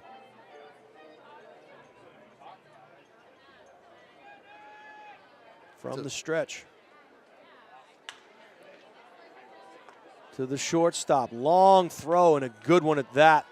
And a big run potentially left at second base, unfortunately. So after 6 innings here at historic Holman Stadium, your score, the Nashua Silver Knights 3, the Pittsfield Suns 2. Here who grew up in Nashua. What's your name? Jake Butler.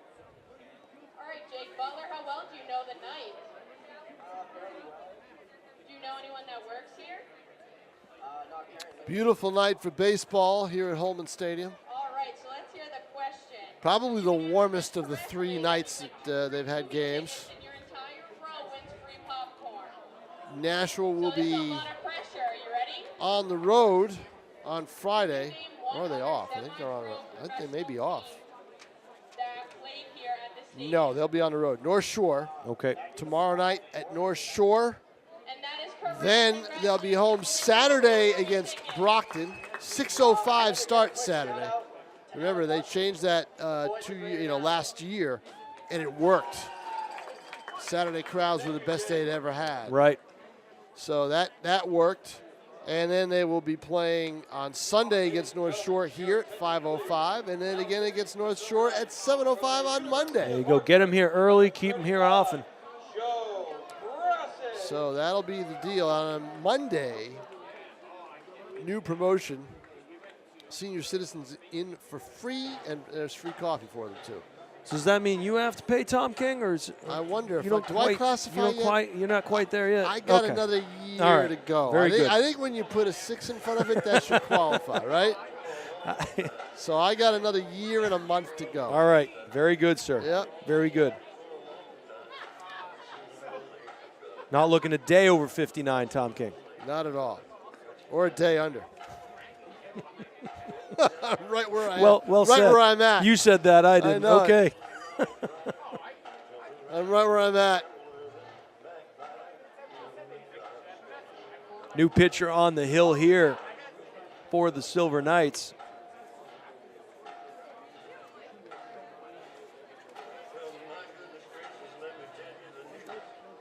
Joey Grassett. Although I didn't see him throw sidearm in the warm-up. Did he No. throw sidearm, Tim? He did, okay. From Southeastern University, number 39, Ivan Nunez. So Ivan Nunez, the designated hitter who got walked last inning, or excuse me, 2 innings ago. Struck out swinging his first at bat.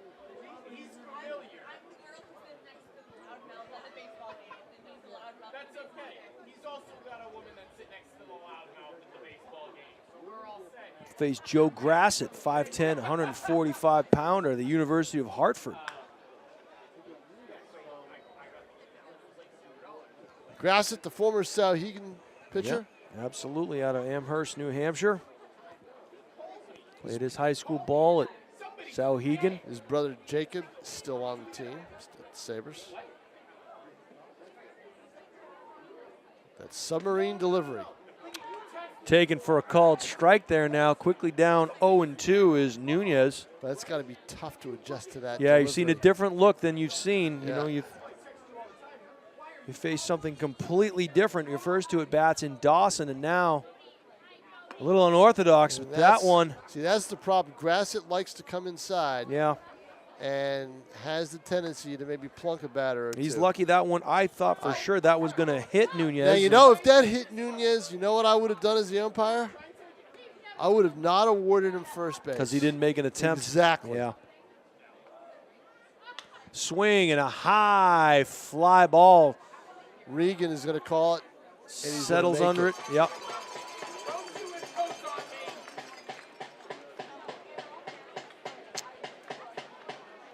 And you said it, Tom King. Don't want to jinx anybody here, but the infield looking rather sharp tonight, at least from what we've seen. Well, they made a move and put Regan in to get him some innings. You know, the last 3, taking Brescia out. Brescia can play anywhere. He's played third. He's played second. Yep. You've got Blandini who can play short, more set. And there's a play. Look And at another Blandini. play by Blandini. Look. And he gets him. Look at that. Boy, defensively, at short and at third, he has just made plays this season. That Brian is incredible. McHale's running back to the dugout. He tips his tips hat. his hat, Tips yep. his hat to him because you have to. No Blandini makes a great play, diving to the line this time. He can do it to the right. He can do it to the left. And the throw's in plenty of time where the first baseman can make the tag. Unbelievable. Outstanding. Outstanding. The key there is when you make the dive to keep the ball in the glove. And that ball hit. Looks like it's going to get out of play here, and it does. And he did it. He kept the ball in the glove, bounced up quickly, and fired a strike to first base. Well, that's the thing about that hot corner. You have all kinds of time. The harder that ball's hit to third, the more time you have to gather yourself, make a quality throw. DiMartino, the second baseman now, had a single his last at bat. First time he struck out looking. Oh, Slow curve. breaking ball in there for a called strike. 0-2 now to DiMartino. And these guys, again, seeing this sidewinder action, trying to get used to it. No easy task. Can't find the outside part of the plate on that pitch. 1 ball and 2 strikes now to DiMartino. Think BJ's going to stick with this left side of the infield for a while? Look what it's done for him. Fouled off to the right.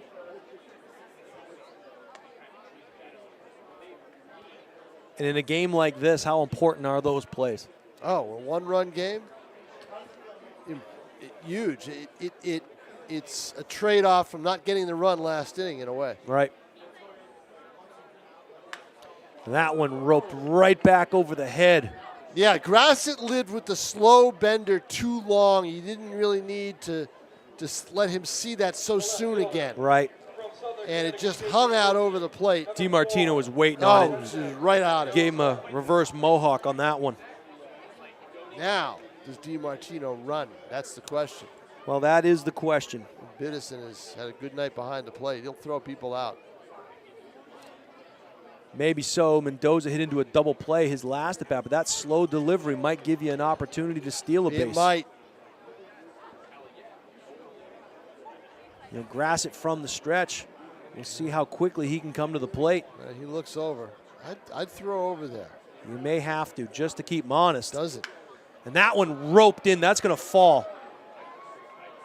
He's going to dig for third, and he'll get there. Runners at first and third now.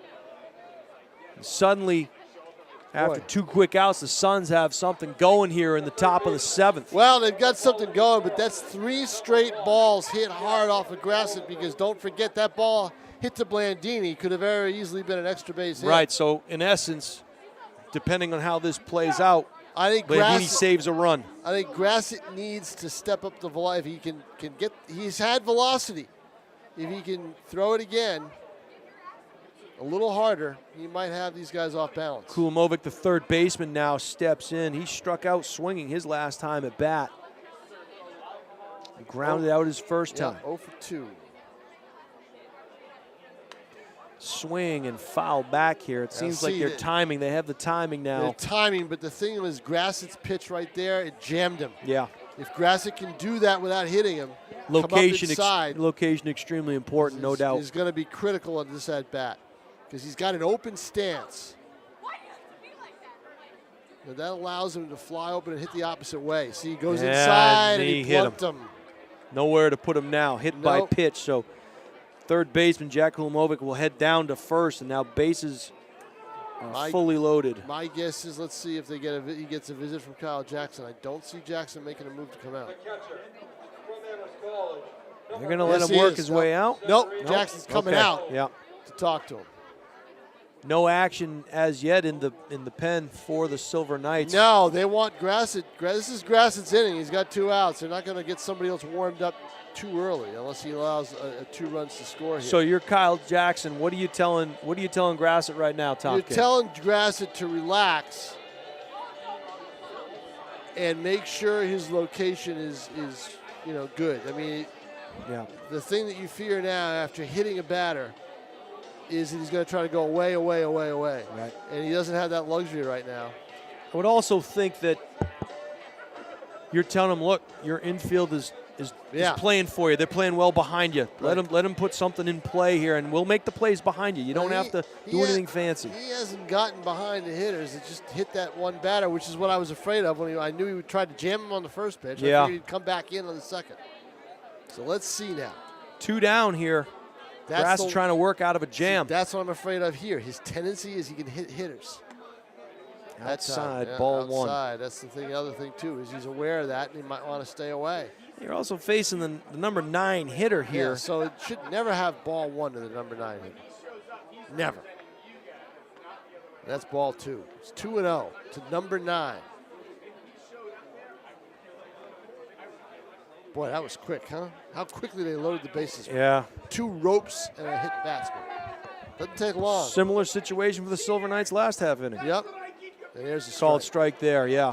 2 balls and a strike now to the catcher, Severino Simeone. His ball that goes to the outer half is great when it has a tail on it that the hitter can't pick up. And that ball got away from him, and that's going to play to run. It's going to tie things up here. That should be a pass ball. I think so. That. Yeah, I think so. He got a piece of it, no doubt. Yep.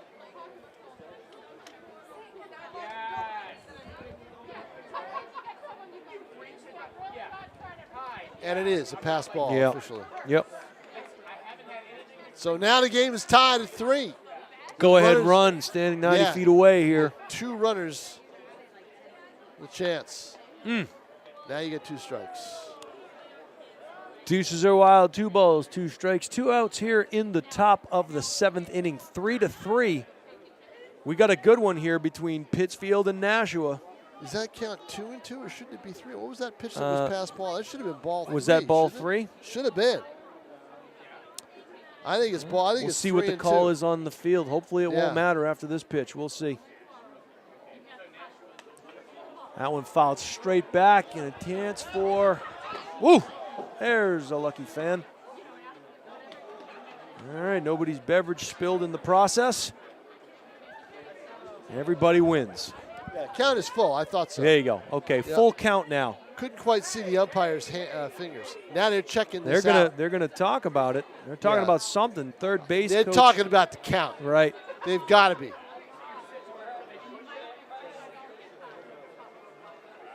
Yeah. Yeah, full count. Full count 3-2. Always good for them to meet, make sure they have the right call. Something you brought up to me last time I called the game with you, Tom, was the fact there's only 2 umpires as well. So that second base umpire has a lot of work to do. And sometimes there are some close calls. Swing and a miss and a great pitch there. Big strikeout for Crescent. Unfortunately, North Shore squeezes out a run on the pass ball after loading the bases with 2 hits and a hit batsman. So unforced errors, the hit batsman and the pass ball, is what I call it. And that will do you in. You never want to give your opponent any freebies, especially when you're playing well behind your pitcher. So some opportunistic hitting here for both teams, but now you're going to have top of the order coming up with Blandini, Biddison, and Cody Morissette. And between the 3 of them, they've reached base combined 1, 2, 3, 4, 5. Yep. 5 out of 9 times. Actually, I think it's 6. Let's see. Blandini with 2 hits, right? Blandini had a single and a double. Or Right. Ladies and gentlemen, your attention please. Yep. Now pitching for the Suns. You're right, 6. 6 for times. 9. Yep, 6 times Because they've been on base. Biddison has walked twice, and Morissette is a double and a single. Boy, that's a scary, scary, scary top of your order into the middle part of your order, isn't it, Tom? Sure is. Because we've been talking about the 3, 4, 5 hitters, and meanwhile, 1 and 2 are doing their jobs. Man, we've got a good one here at historic Holman Stadium as we head into the bottom of the 7th inning stretch time. This ball game is tied up at 3. Pretty good pitchers duel as the game started out. Both starting pitchers, Jordan Muchin for Pittsfield and Luke Dawson for Nashua, pitching very, very well here.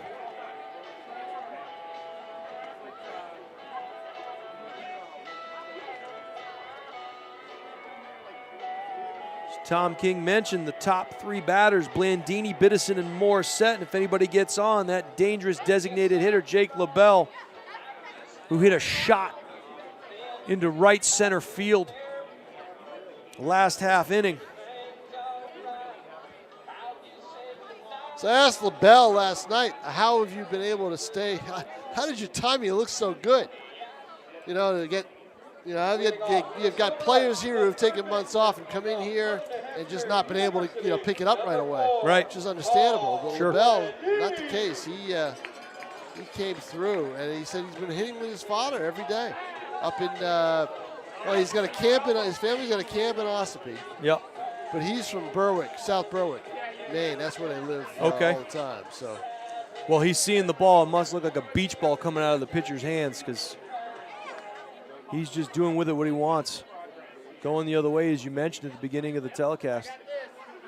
Swing and a miss there for Blandini. He had bad intentions with that swing. Looks like he pulled his head to the right field I side. think he pulled his whole body to the right side. I think half of him is at the plate, the other half is over in the seats over there. They have to go get his batting helmet and gloves from the dugout.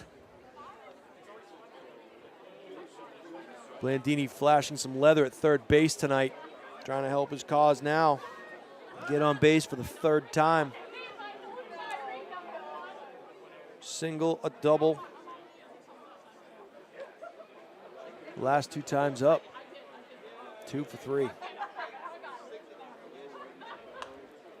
Fouled off to the left field side, out of play. Had the right idea. Yeah. Wanted to go right, left center field gap. Yeah. Where he was trying to aim that ball. Yeah. 3-3 to score.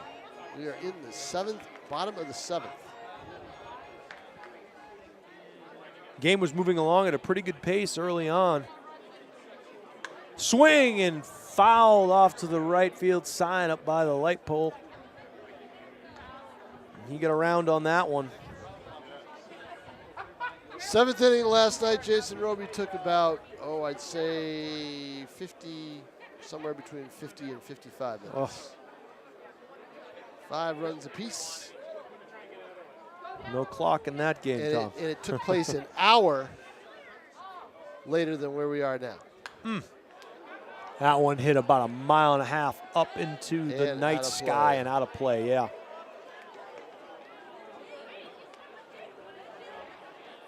Tied at 3 in the seventh. We should remind you there is, they'll play, if they are tied after 9, they'll play 1 extra inning, and then they will go to a home run derby.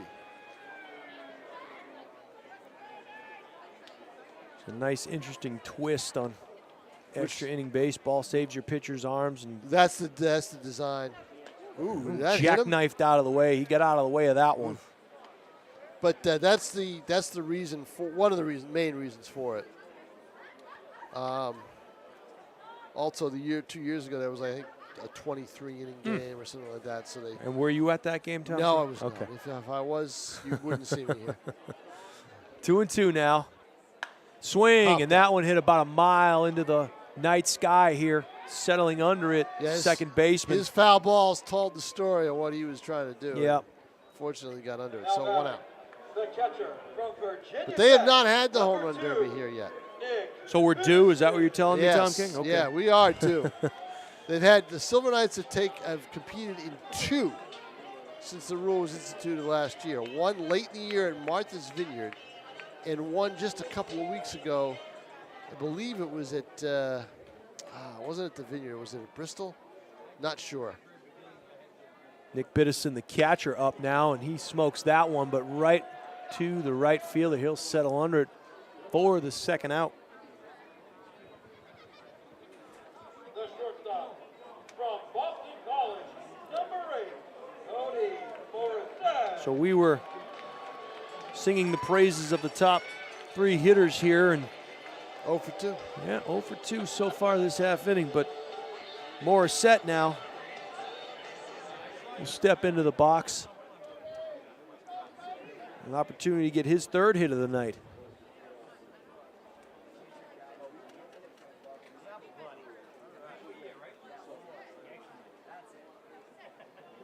He digs in as waits the next pitch.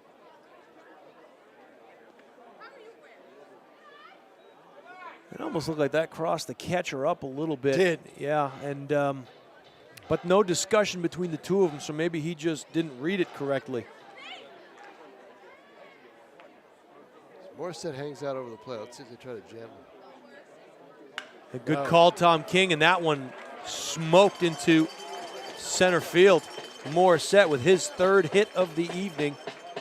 2 straight nights with 3 hits. From FYIT, number 21. See, he hasn't seen a lot of this pitching, but he has in a way. He's played, in the AAU and area code. And I don't know if he's an area code player, but advanced summer ball. It wasn't Legion ball, so he's seen good levels of baseball.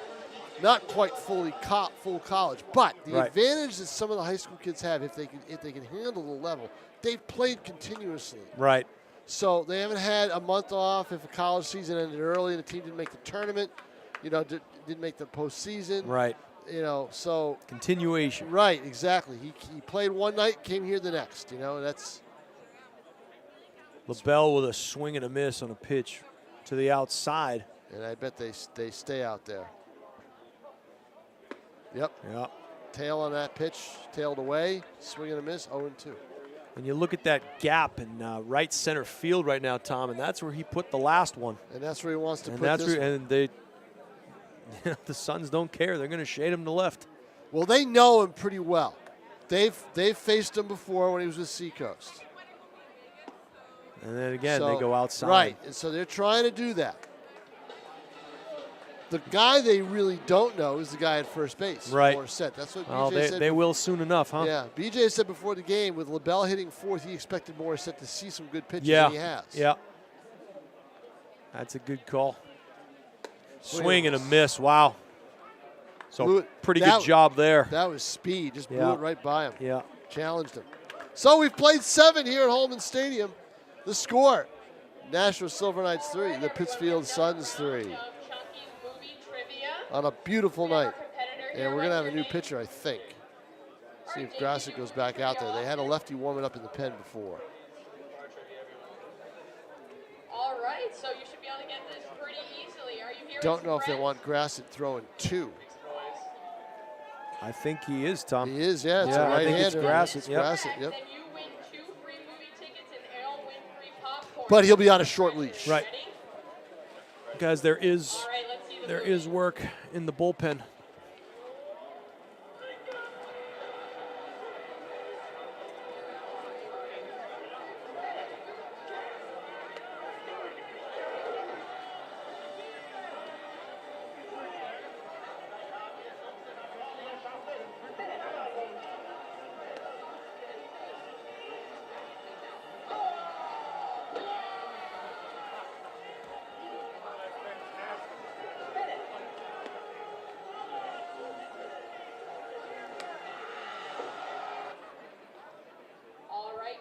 All right, so we're heading to the top of the 8th inning here in Nashua at historic Holman Stadium. Your score, the Pittsfield Suns 3.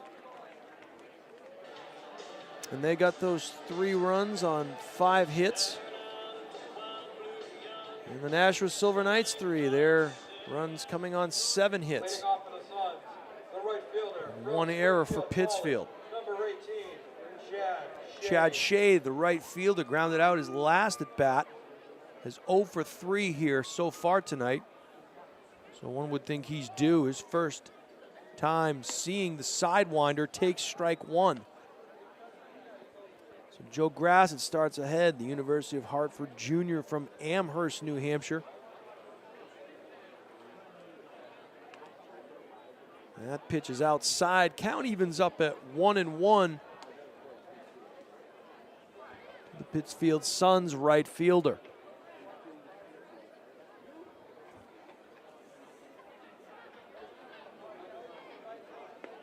Inside ball 2. 2 balls and a strike now.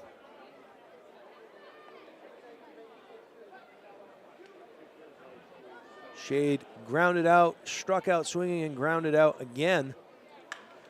Slow breaking ball, and that's going to fall. He'll take the wide turn at first. And it looked like Luke Tyree, the center fielder, wasn't sure if he should charge it or just keep it in front of him. That thing had some spin on it, so it dropped to the turf pretty quickly. And Tyree, lucky to keep it in front of him, has to hold Shade to a single.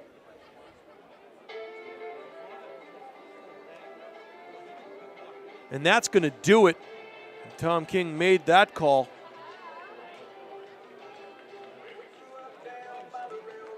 That'll be all she wrote for Joe Grassett.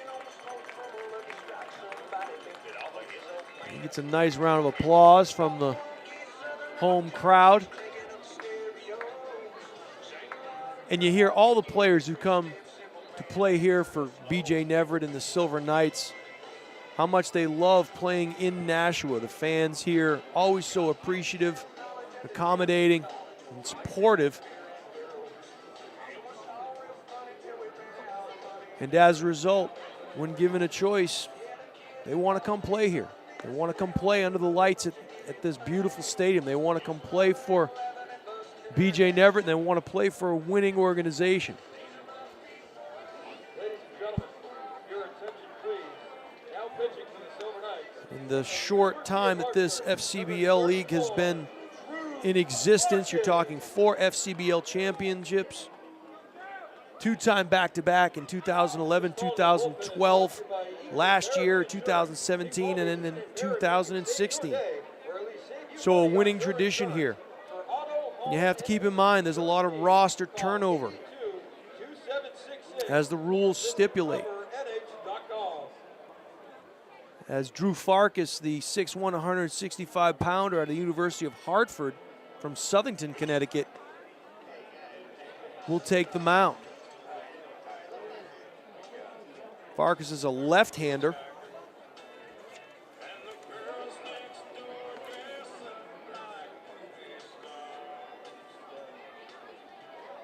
He's been in 3 games, has a 1.80 earned run average. Only pitched 5 innings, but has 2 saves to his credit. Giving up 1 run, 4 hits. That run was earned. 3 walks in those 5 innings, so that's a little of concern, but he struck out 11. Opponents are batting .200 against him.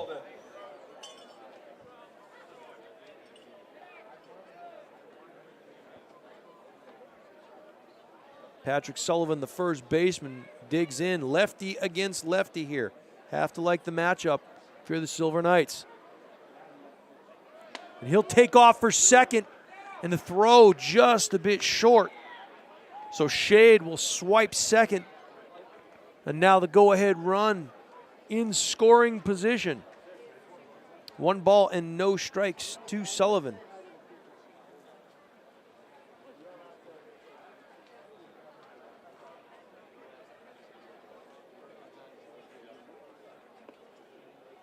And that ball had some movement on it, but it was low for ball 2. So 2-0 here to the Suns' first baseman.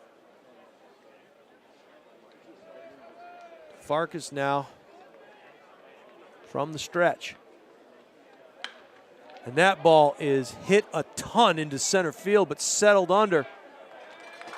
I'll tell you, at first glance, it looked like Luke Tyree was going to lose it.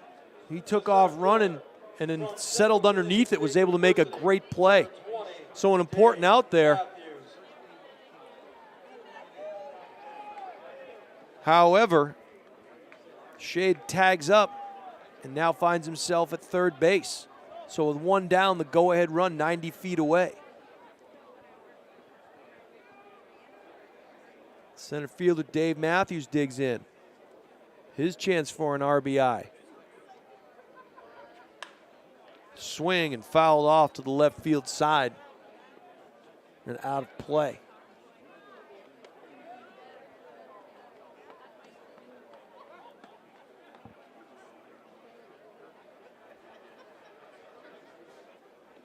Oh and 1 to the Pittsfield Suns center fielder.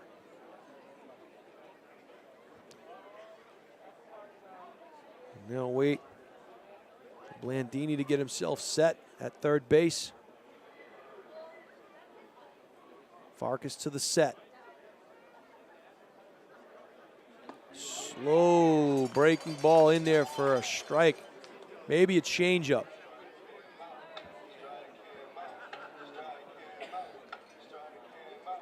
Matthews down 0-2 now. This would be a huge strikeout if Farkas can get it. Fouled into the dugout.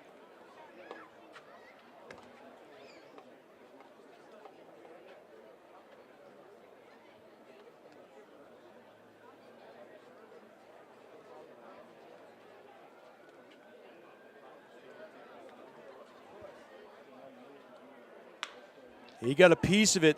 They're going to come home with it, and it's not going to be in time. So,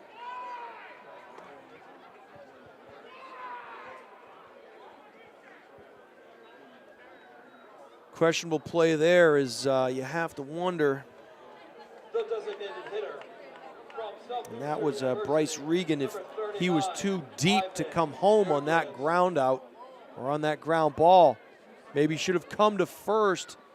If he was playing a little shallower, maybe he makes that play. And Tom, I don't know, looked like Regan was a little deep to try and make that play at home. Well, it's a bang-bang play, and there's a speed, obviously, at third base for the runner to score. I mean, he's in for a reason.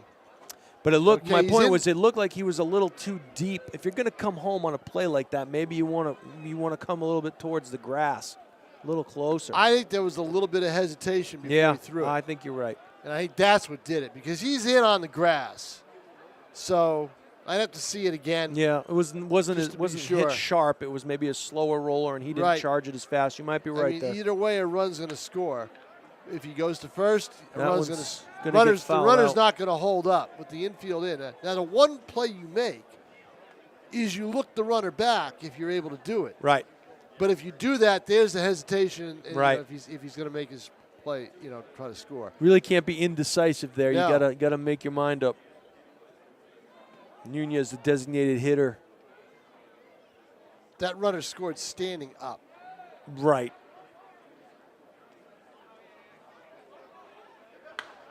And that ball is going to Gonna hang hang. up long enough. 2 outs now. Jeff Costello, the left fielder, The shortstop. waited on it a little From bit. Babson College, number Makes a nice 5, play. Brian McHale. 2 outs here.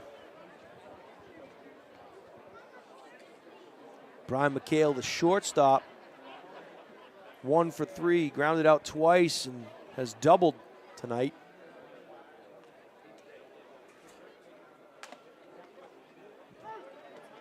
Takes strike 1.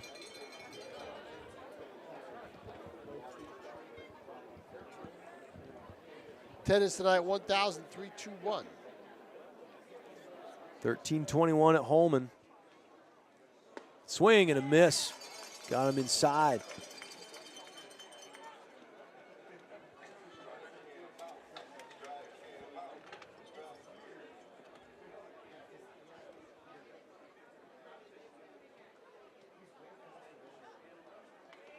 Ooh, good play there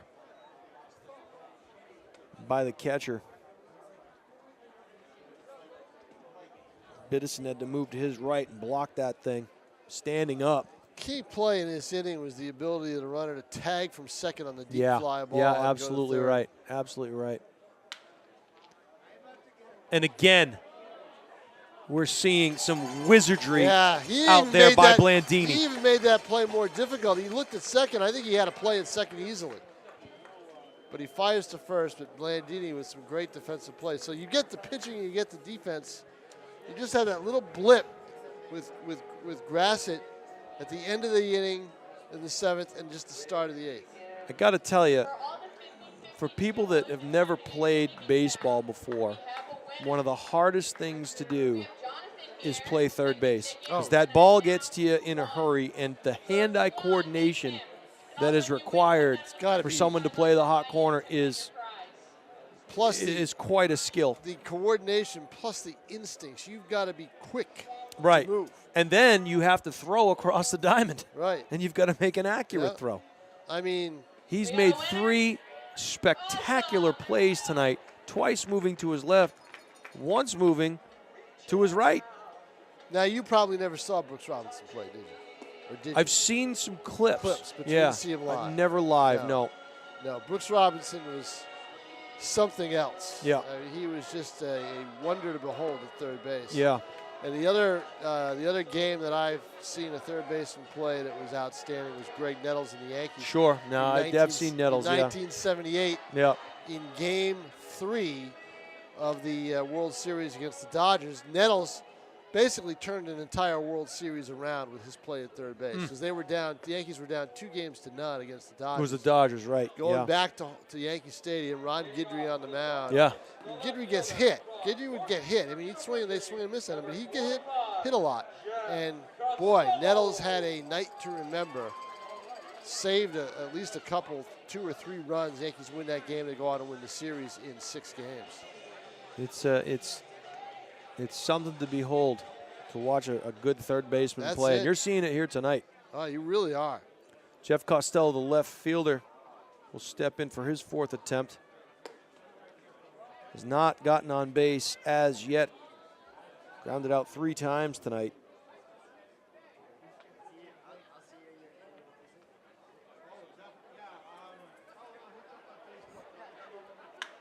Boom. And that ball hit into the night sky in left field. It's going carrying. to go. It is. He caught it. Yes, he did. Wow. Oh, my goodness. Ouch. I'll tell you what. That thing, it looks like it ran out of steam a little bit just before the brick wall. That thing, it says 307. Probably at that point it's 310. That thing was hit 309 and 11 inches. Did he get his glove over the wall, or was he right at the... He Hard caught to that know. ball backwards, looking at the wall, over the shoulder. Ooh, and that ball, I think, no, it didn't hit Tyree. I thought maybe Now that it did. was- It gave it to him. Okay. Is that still Mendoza in left field? Number 4 in left field. Yeah, it's That's Mendoza. Yeah, Yep. it's Mendoza. And he knows. He just threw his glove up and caught it. And he had to, and here's the thing, Tom. He had to run for a little bit. Oh, he had to sprint out He there. did not think that ball was going to go as far as it did. And to take a line from the famous baseball movie there, what was that called? There's a Help me out. bit of fuel. Wild Thing. Oh, just a bit out. It was too high. Yeah. He hit it too high. Yep. Major League. Major League. What do you mean he hit it too high? But that thing was sky high. It was, but at this ballpark, it can carry, and it's. I've got to ask him after the game, and I'm going to go down Yeah. there after. I'm Yeah. got to ask him. I wonder if that- anybody got a picture of it out there, because where there's some that- folks sitting out there in the left field pavilion. Right. And, I want to know where that ball was. Berardino hits a blooper, but it looks like the shortstop's going to get there in time.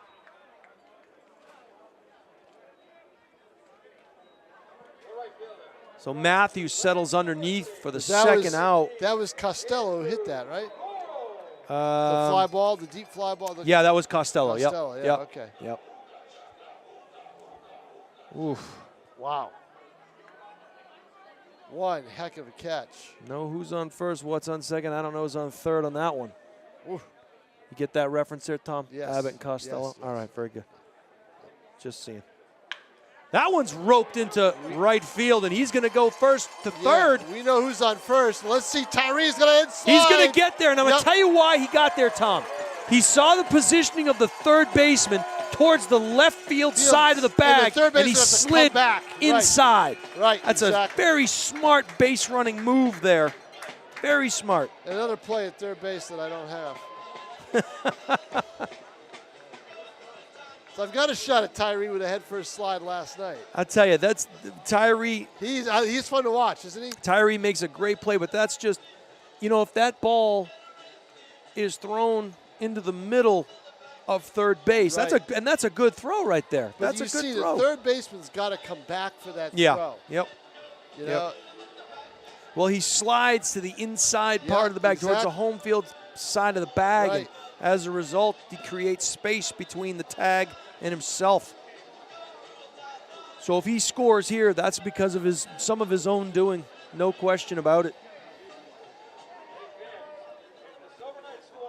So a meeting at the mound here, 2 down in the bottom of the 8th. The tying run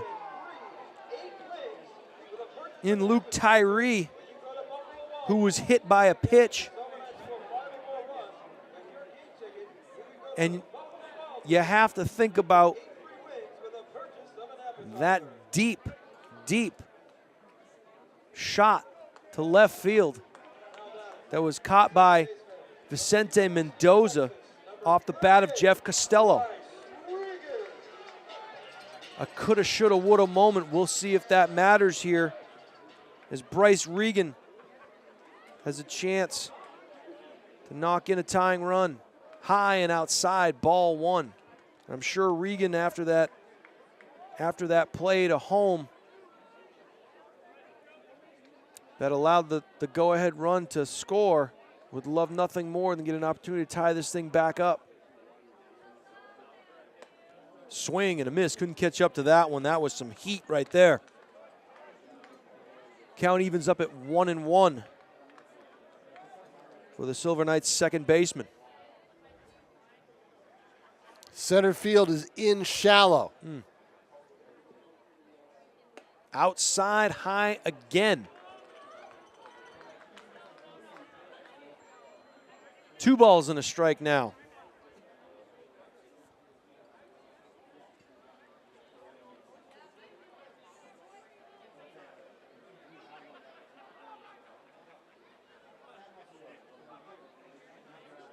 Ooh, couldn't catch up to that one. Deuces are wild. 2 balls, 2 strikes, 2 outs here in the bottom of the 8th inning.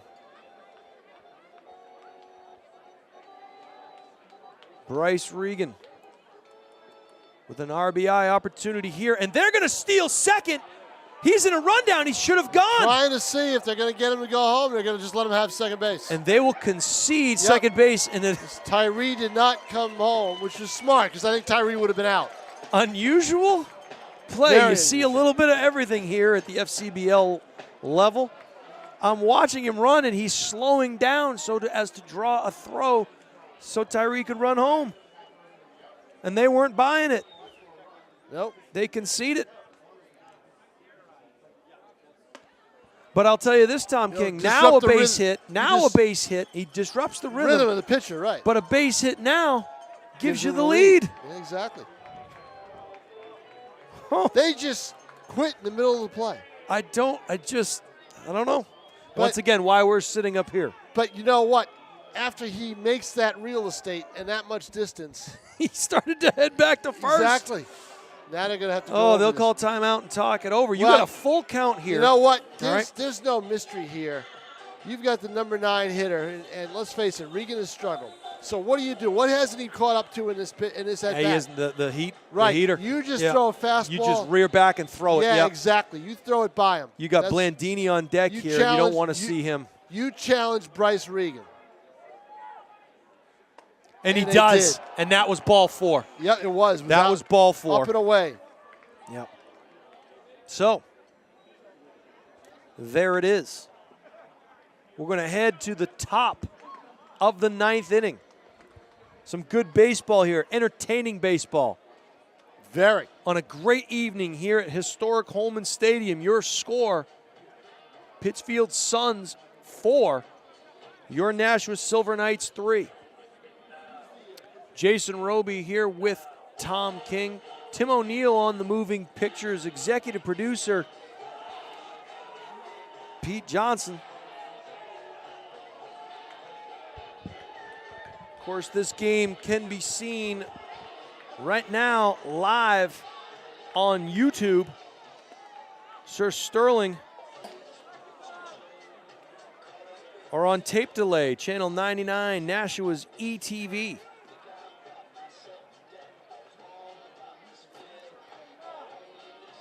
Very entertaining game here tonight at Holman Stadium.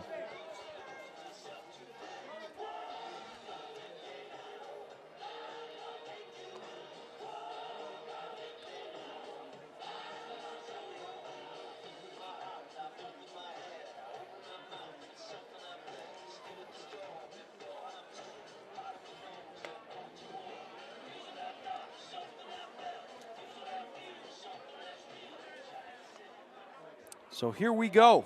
Top of the 9th inning. Drew Farkas back on the mound, the 6'1", 165-pound University of Hartford product.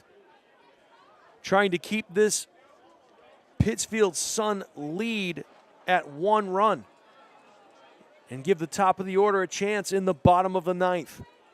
Farkas from the stretch. The lefty throws outside and low for ball 1. Drew DiMartino, the second baseman, steps in.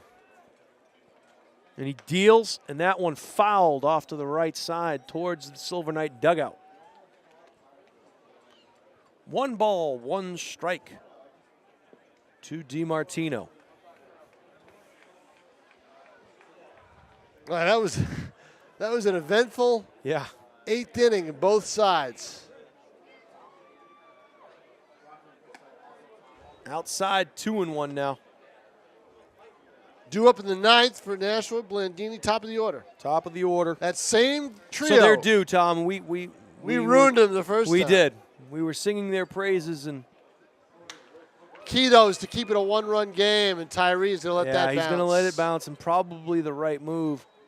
Would have liked to have seen him, and it's kind of like what you tell a punt returner. You never run after a punt with your arms extended. You run to the position like you're running, like you're sprinting, and then you get the glove there. But it looked like he knew right away that he wasn't going to make that play. Just keep it in front of him with an opportunity to get a twin killing here.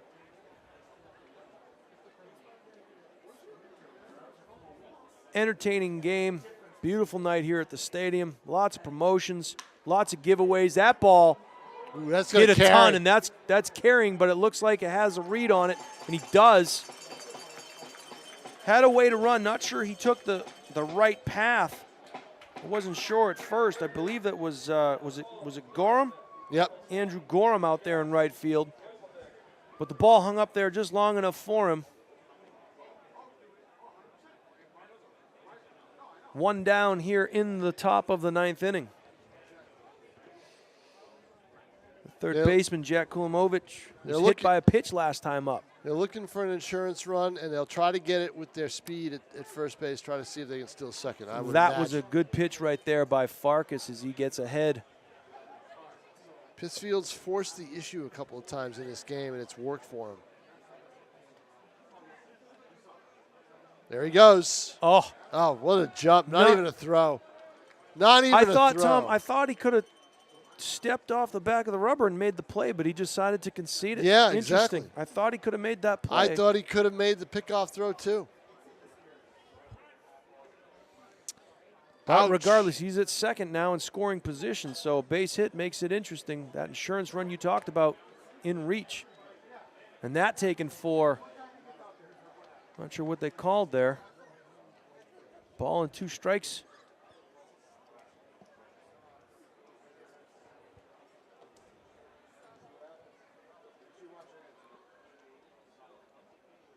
There he goes. And he's going again. And that's going to be trouble. So score a run? No. Should have scored a run. So why did he stop? I don't know, because you still have the double play in play here, and so he's being talked to by his third base coach, by his manager. I thought he could have scored on that infield hit. Yep.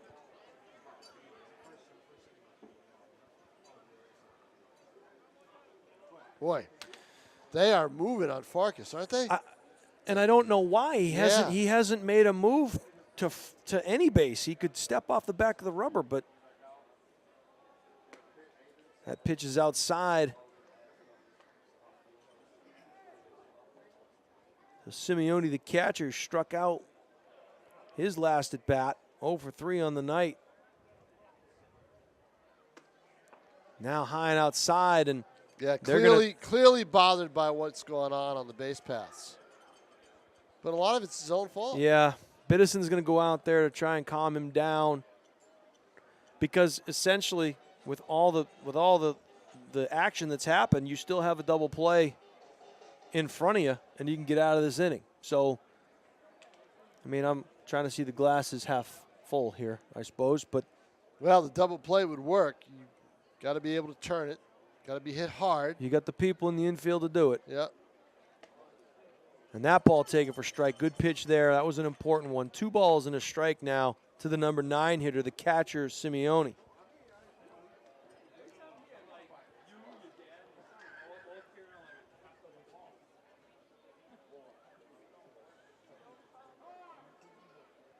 And they'll call time. Farkas held the ball for an extended period of time, looking over at first base. Simeone had enough.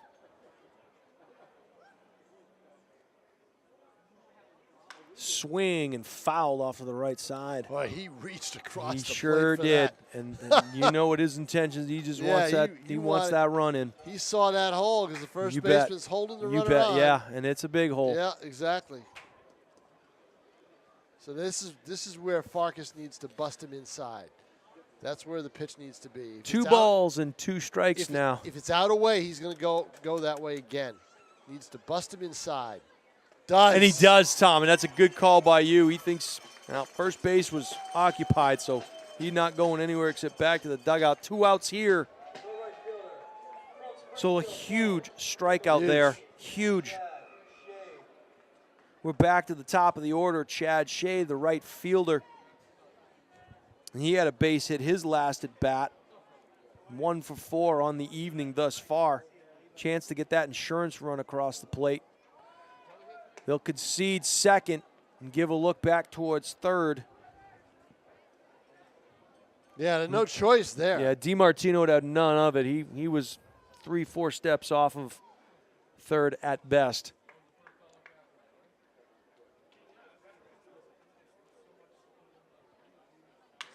Swing and hit to the second baseman, all kinds of time, and they'll get out of the inning. So pretty good play there as Chad Shea grounds out. We're going to go to the bottom of the ninth here at historic Holman Stadium. The Pittsfield Suns 4, the Nashua Silver Knights 3, and we'll see if there's any hometown magic here. We'll put our rally caps on, we'll sing the magic chants, and see if we can't plate 2. Bottom of the ninth. Got the Carlton going out there on the scoreboard.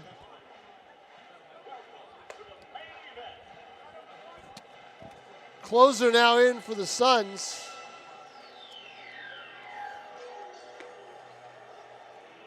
Check the number.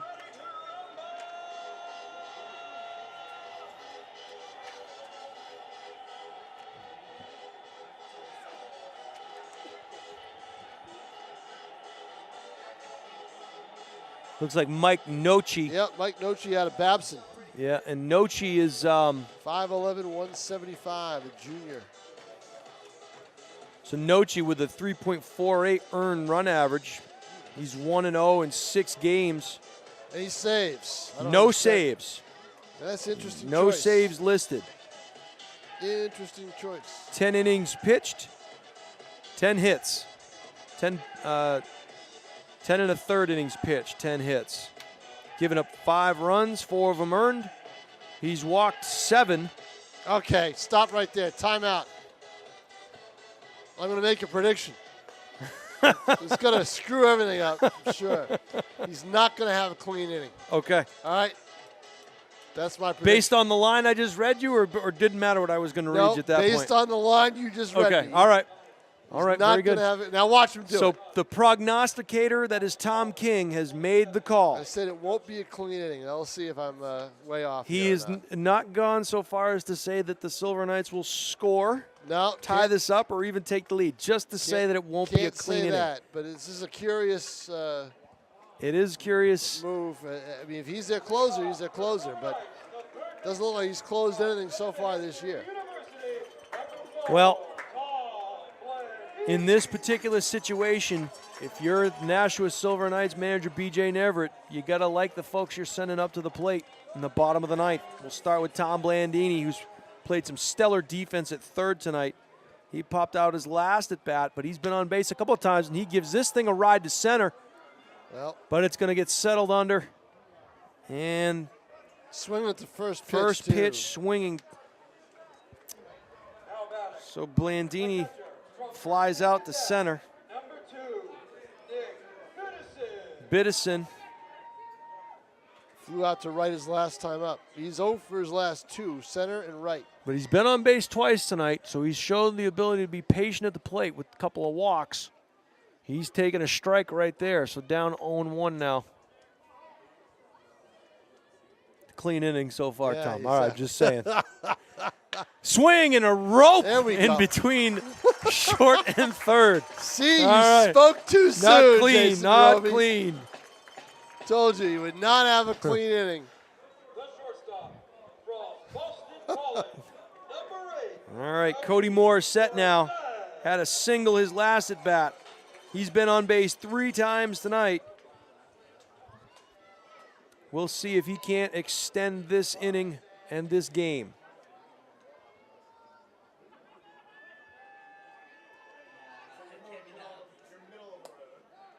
Ooh, good frame job there by the catcher. That looked to be a bit outside, and Simeone did a nice job of bringing that back in. Moore set down 0-1. And a throwback to first. just to keep Biddison honest. Now, Biddison's caught the entire game. He's got speed for a catcher, but still. But yeah, I don't know what his legs have left in there. Exactly. That's the thing. He's caught the whole game. Second inning, maybe you want to send him. Swing and a rope down towards. Oh, my goodness. Whoa. Boy, that thing. That had velocity.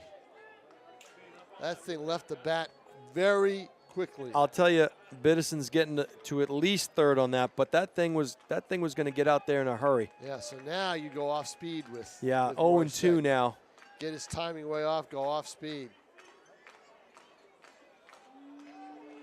But I'll tell you, look back there.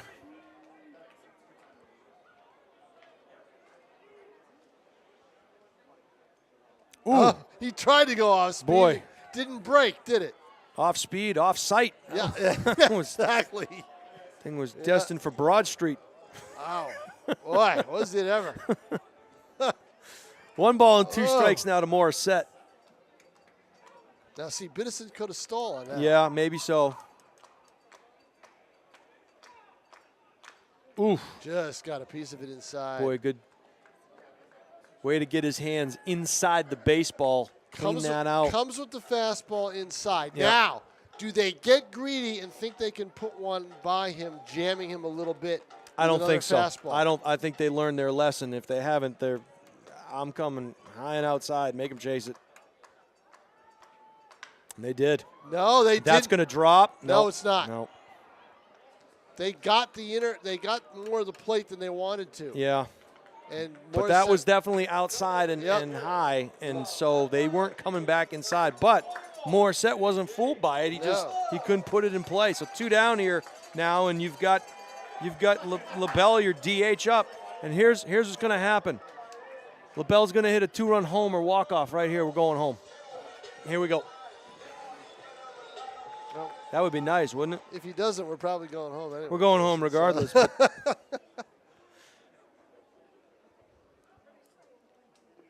Ooh, good block right there in the dirt. LaBelle's not giving up his position in the box. You can work around me, he says.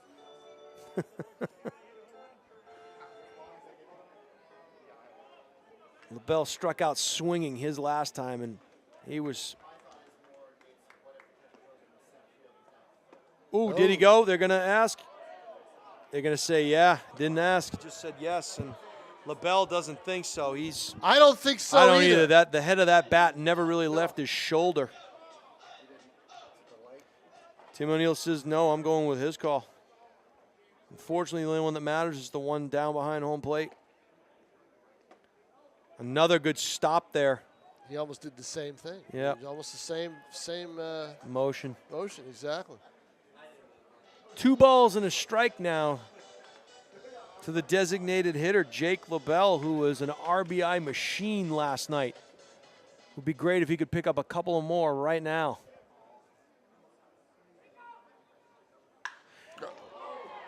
And that one, it was misread, Tom Yes, King. it was. So LaBelle off the end of the bat, and everybody it sounded like it, yeah. And they thought it was going to go right to the center fielder, and it just died. Yeah. So a bloop hit for LaBelle. The inning is alive. So Costello, who gave it a mighty ride to the to about the 310-foot mark, is now coming up. Morissette in scoring position.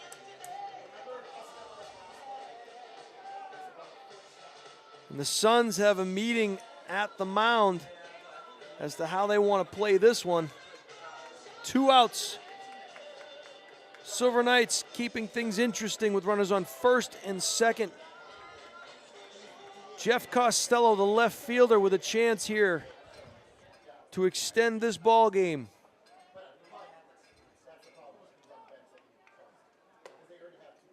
And that ball a little high and inside. That fastball taken for ball 1. The outfielders are playing deep in the corners, right and left, so nothing gets by them. Right. For extra bases to allow the winning run to score, and the ball goes by him. Now they can move in a little bit. Right. They'll move in because now it would be the play at the plate, but LaBelle running from second, it's got to be a real big hit. it's got to be a hit that gets by somebody. Yeah, they're going to talk it over. They're coming out to the mound for this, and he's going to go the distance regardless. And I'm going to tell you what they're going to do right now. They're going to. It looks like they're going to pinch run for LaBelle, and Yes, they they are. are. Yeah. Yep. So LaBelle comes out of the game. They're going to send in a pinch runner, the winning run now at second base. And I also might add, the thing that shouldn't be overlooked here, Tom King, is that Costello is ahead 2-0. 2 balls, no strikes. Right. And first base is open. First now. base is open. And on deck is Tyree. If I'm them, well, you don't put him on because you don't want to have your pitcher saddled with the fact that Right. you can walk in the tying run. You have some opportunities Right. everywhere, but Tyree's But boy, only been on base once tonight. He was hit by a pitch. Wouldn't it be poetic justice if Costello can get a game-winning hit here? And it's not going to And happen. just as you say that, Not going to happen. ball game. Well, I got to tell you, Tom King, and it was a great game, and it was fun all the way to the end. Clearly, you jinxed him. The Silver Knights go down in this one. Their record will fall to 6-12 early on in the season here. The Pittsfield Suns score a 4-3 win, and they go to 9-11. From Holman Stadium here in the Gate City of Nashua, for executive producer Pete Johnson, moving picture man Tim O'Neill, and Tom King, my name's Jason Roby. Good night, everybody.